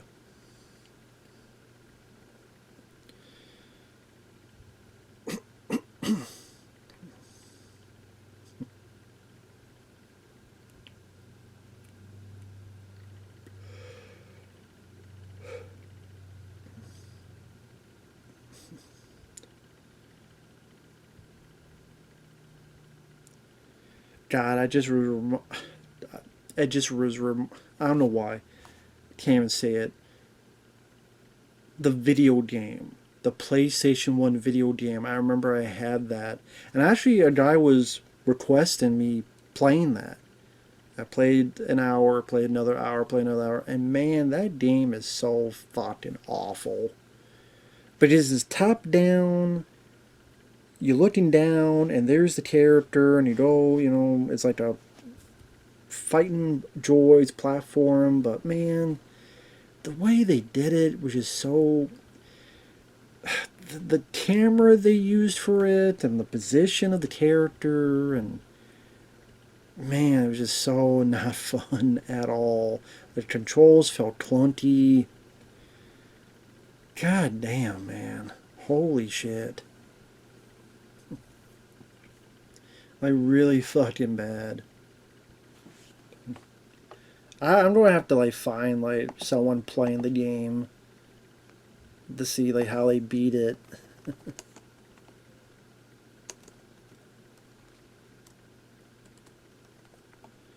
I'm seeing... Was that a PS... Yeah, that was PS1. I just wanted to make sure. The days of PS1. Yeah, what a game. What a fucking shitty game. Never beat it. Back in the day, I would play it, and then I'm like, fuck this game, man. Like, one of the PS1 games I owned that I did not beat. Because I didn't give a shit of beating it. I beat Silent Hill, beat, Resident Evil 1 and 2, and other stuff, but I didn't give a shit about beating that game. I know there was one called, was it Starfighter or something? And they used these ships, these yellow ships. I know there's that as well. I never played that one. I think there was one where it was like the pod race, like a racing pod race, race game. I think that was one. Like they said, I'm not kidding. The hype was, they marketed the shit out of this. They had cereals, anything. Holy fuck, gargantuan amount of stuff. And as these battles take place, you have the Gungans versus the robots. You have the kid now in space and his spaceship, all that stuff.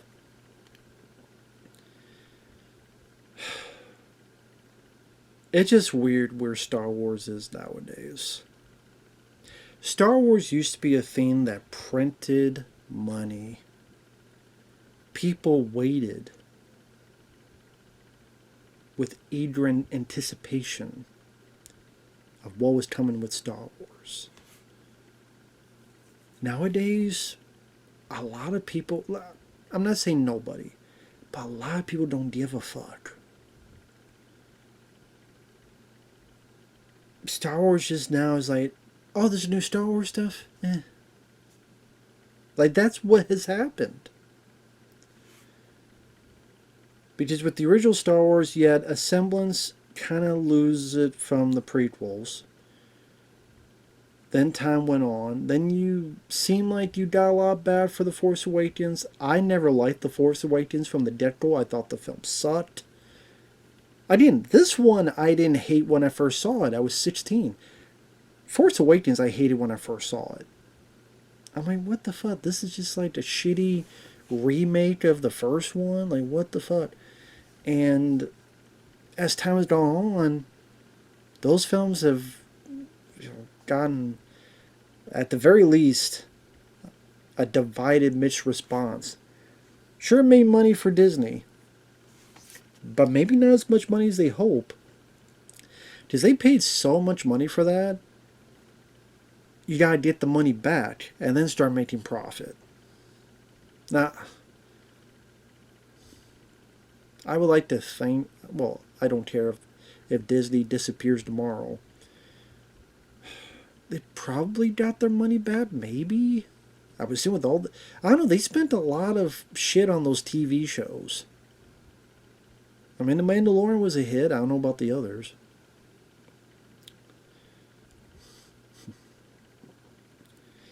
But this is where you get like all the action, all the spectacle here.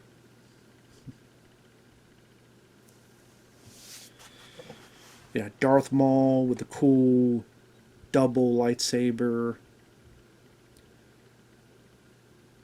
To me, the best, like this here, I remember the whoa, people were fucking losing it with that lightsaber stuff.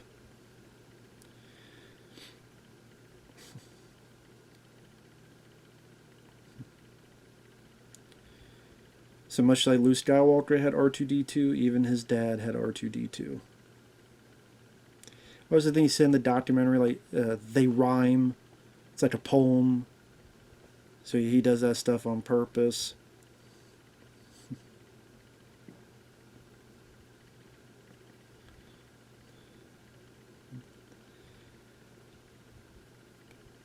And it's one of those films that he was really pushing the use of digital work. I remember he had the storyboard where he's like, real, not so real, not so real, real, not so real. And then a lot of films afterward, Avatar, superhero films of the ilk, followed suit, push even more world of digital filmmaking, Lord of the Rings, Avatar, etc. Yeah, the Duel of the Fates music and this lightsaber battle, it still kicks ass. To me, it's easily the best scene in all three of these movies. That pushing on each one of the three, Darth Maul, then Qui-Gon, like, come on now. I mean, just the look they gave, the demon, devilish look of Darth Maul. He doesn't have to say much of anything.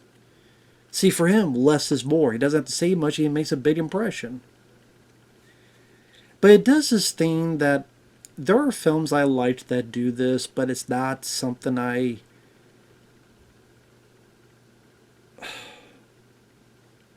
it's not something I prefer. As when they have action scenes and then we keep cutting back to, we're part of this, then we cut to this, then we cut to this, then we cut to this. If I see a fight scene or a battle scene, I like seeing the whole thing, beginning, middle, and end, instead of cutting back to everything. Because if you're getting into a scene, then we cut away and now we're here, then we're over here, then it takes a while to get back to this scene you're at to begin with. And it's like, okay, now I gotta center on what's going on here, what the story's here, where they're at here, where they're going here. Your train of thought is now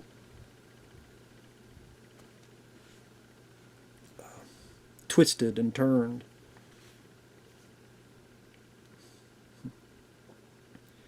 And right here we have four. We have the Gungans, then we have this in space, then we're going to have Amidala and her team, then we'll go back to the lightsaber. So it's like minutes go by, and then, okay, now you guys center back on the lightsaber battle. And it's just, I'd rather have the thing just go consecutive order. And yeah, I know a lot of movies do that. And like I said, there are movies that I like that do that. And it's like, okay, I'll go with it. But yeah, it's just not my preferred way of seeing action.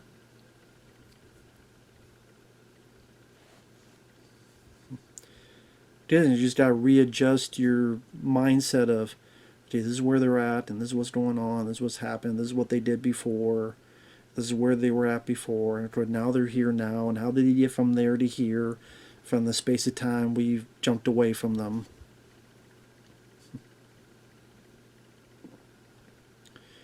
It's like flipping channels.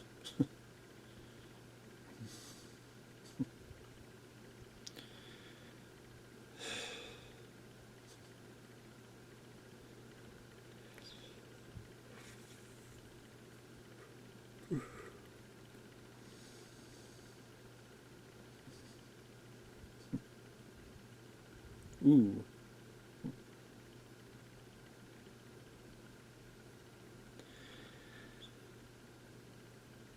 The choreography in this fight is just so cool, though. That's why I just would rather see the whole thing.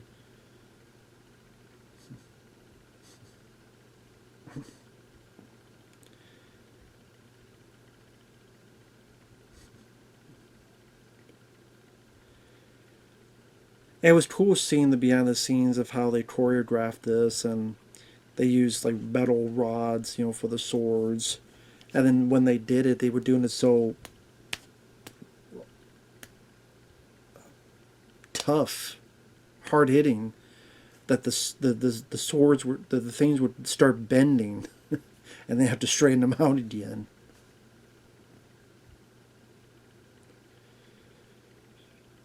And each one has their own way of dealing it. So Qui-Gon is kneeling and calm. You have the one character pacing back and forth. You have a younger guy, Obi-Wan, just eager to join the fight. And sadly, Qui-Gon Jinn's going to die. Just they figured, someone's got to die in this battle. You have some kind of emotional, just like Obi-Wan Kenobi and the first, the original Star Wars. You have someone not make it. Well, I know they didn't return the Jedi, and Harrison Ford wanted Han Solo to die, and George Lucas is like, no. Because I guess the director returned the Jedi. I think the director's passed away, but it seemed like he was just a gun for hire. Like he didn't really. You never hear what that director, if anything, contributed to Return of the Jedi. It's weird. Like like Irvin Kershner at least did RoboCop 2, which I like. But like the director of Return of the Jedi, like you never heard anything from him again. And I think, could be wrong. I think he's passed away.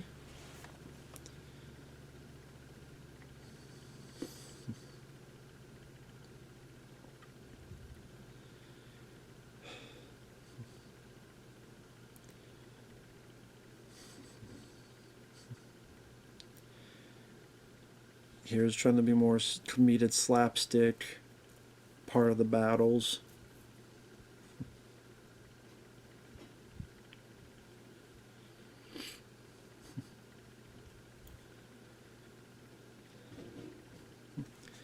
Yeah, doesn't the kid destroy the stuff and shut these things down? Make him the big hero? Yeah. Just drawing the idea of him something to do, a reason to be here, which leads to him then being taught later on in the ways of the Force.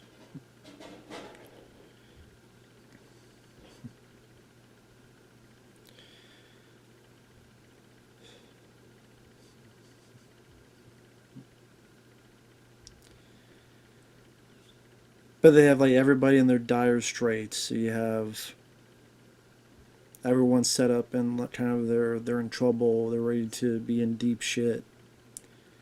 But again, even with that said, Obi-Wan's gonna make it. Amidala's gonna make it. The kid's gonna make it. So there's only one guy left. Oh yeah, he just trapped by the way, what is the point of these fields anyway? Well, I mean, to keep them separated so he can't help, Qui-Gon Jinn, but I just mean other than that, I think this is about ready to die here. There you go.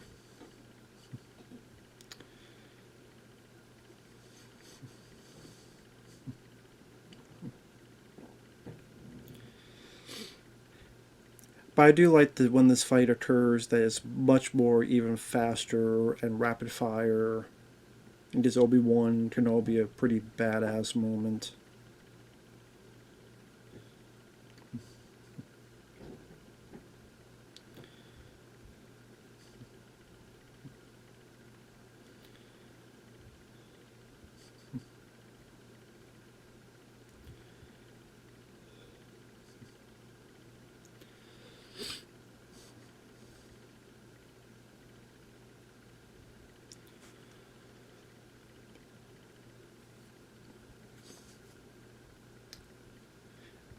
But yeah, I was saying, like, Star Wars is just...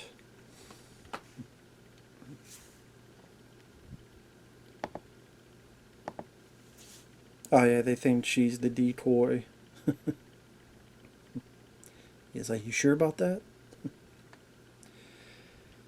But yeah, I would say, like, Star Wars is such a weird state of affairs where... I mean, there's a Mandalorian and Grogu movie. And, I mean, I'm not... I don't even know. I don't know how it will do at the box office. I really don't. I mean, don't give a shit. Is that like flopping or it being a hit affects my life? But I think they'll make some money because there's not a whole lot out, and there'll be people just wanting to see a film in the theaters to escape what's going on in the real world.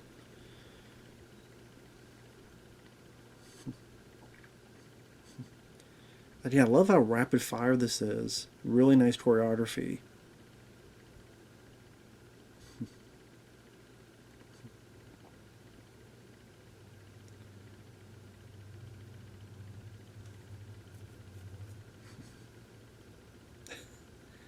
And it's cool because you never saw this stuff with lightsabers. You never got to see this kind of fighting and stuff. So it just felt new and unique. And Obi-Wan gives like this is a badass like fatality coming up.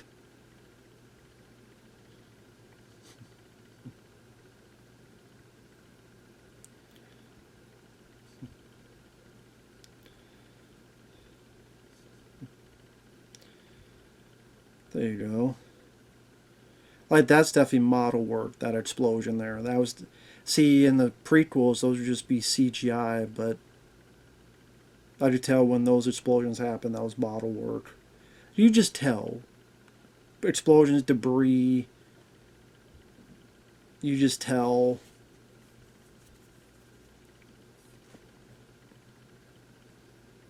How things look compared to the CGI.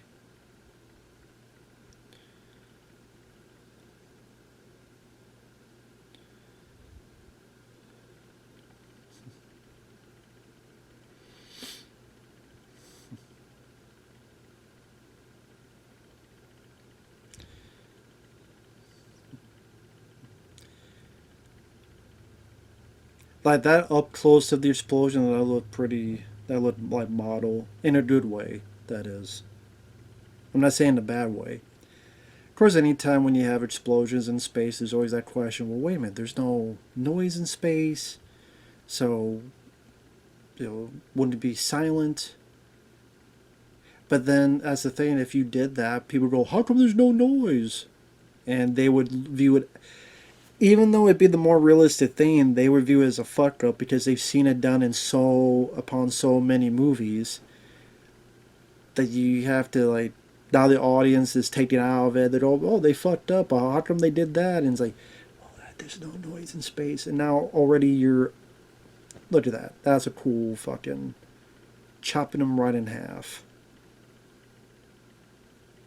He's not coming back. Oh, Darth Maul's alive. Well, how the fuck did he survive the goddamn impact? his top half landed, his brains would be splattered across the fucking floor.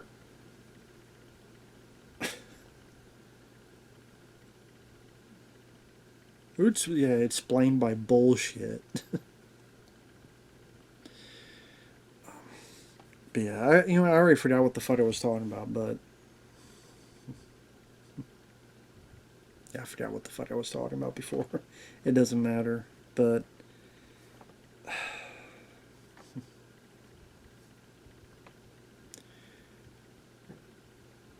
my time with Star Wars is done. Goodbye. Bye bye.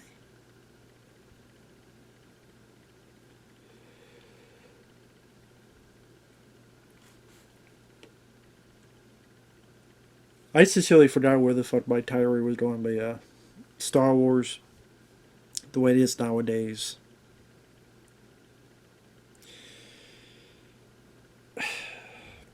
I don't know you can really do anything to fix it. I mean, oh yeah, the Mandalorian and Grogu, I'm not going to say it'll flop. If it underperforms, I would not be surprised. But I think there'll be enough people that want to see something.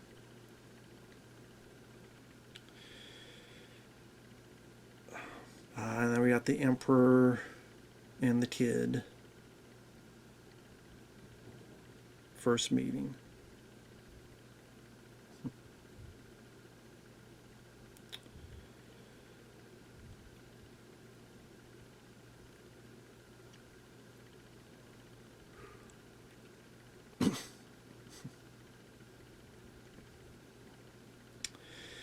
But yeah, we're...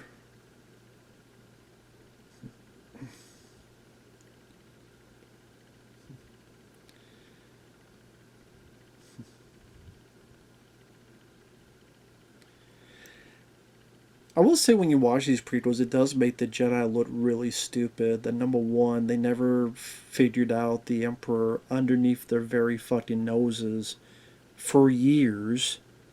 Just from here to the set, it's quite a few years, and they never fucking noticed that this guy was the Emperor. And then, they by the end get their asses kicked, and they go across the other outskirts of the galaxy, and just shows how fucking dumb they all are. That's kind of what the prequels did as well. I mean, Obi-Wan Kenobi is really the only one I would give credence to, because he's given enough badass moments. Yeah, I know Yoda has this scene in Attack of the Clones, but fucking jumping bean, which does look ridiculous when you watch it nowadays.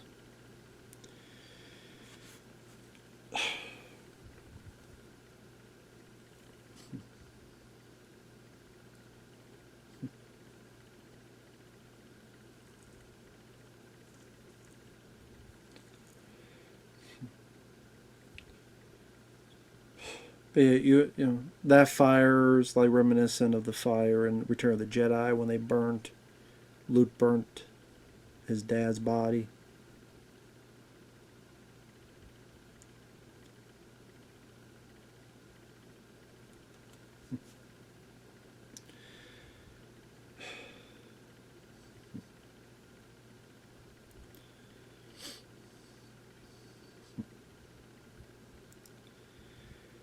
And of course, this celebration is reminiscent of the celebration at the end of the first Star Wars film, when Luke, Leia, and Han got their medals.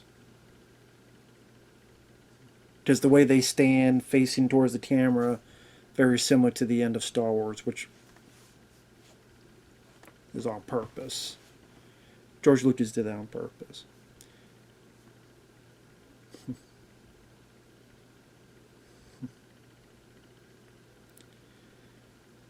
Man, such an ugly haircut they gave that kid. Again, sorry to Jake Lloyd that he went through all sorts of shit, but yeah, I still think he did a terrible job. The Gungans, like, they did this whole thing at the end, they were not really much of a thing in the other two films. And Jar Jar Binks, he was in a little bit in the second film, and Was he in the third one? He might have been in one scene, maybe?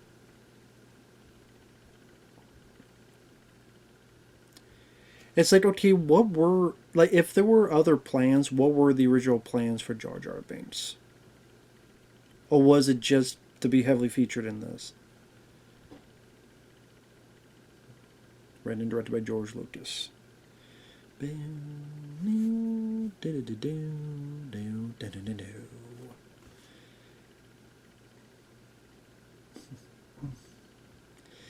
Yeah, Star Wars nowadays just does not have that magic. They patented it, they melted dry. That's really what. George Lucas is not innocent in it. He has done some stupid things, made some stupid decisions, even amongst these prequels and the special editions and other stupid shit. So that's why George Lucas, I don't give a pass either. I think he fucked up as well. But you look at the way Disney has just completely melted Star Wars dry. It's a shell of its former self. Interest in Star Wars is, I would say, an all-time low. How many Star Wars shows did they did, and how many of those Star Wars shows do you ever go back and rewatch? Does anyone ever go back and rewatch The Bad Batch? Or Ahsoka? Or what the fuck was that one with the witches and stuff? The lesbian witches or something? Boba Fett? I still haven't seen the Boba Fett TV show. It seemed like something I should watch and should like, but I didn't watch it. Number one, because I didn't get requested it. Number two, I heard nothing but bad things about it. And considering how 9 out of 10 Star Wars things sucks nowadays, yeah, I can believe it. Mandalorian Season 1 and 2, I'd like to rewatch that actually. I have them over there on Blu-ray. The other stuff? Brian Blessed. Isn't that the guy from... Isn't that the guy from Flash Gordon? Gordon's alive. God, now this don't bother me. I gotta look up. Is that the same? Am I losing it?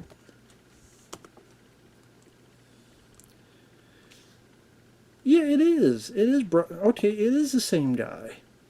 I didn't realize that.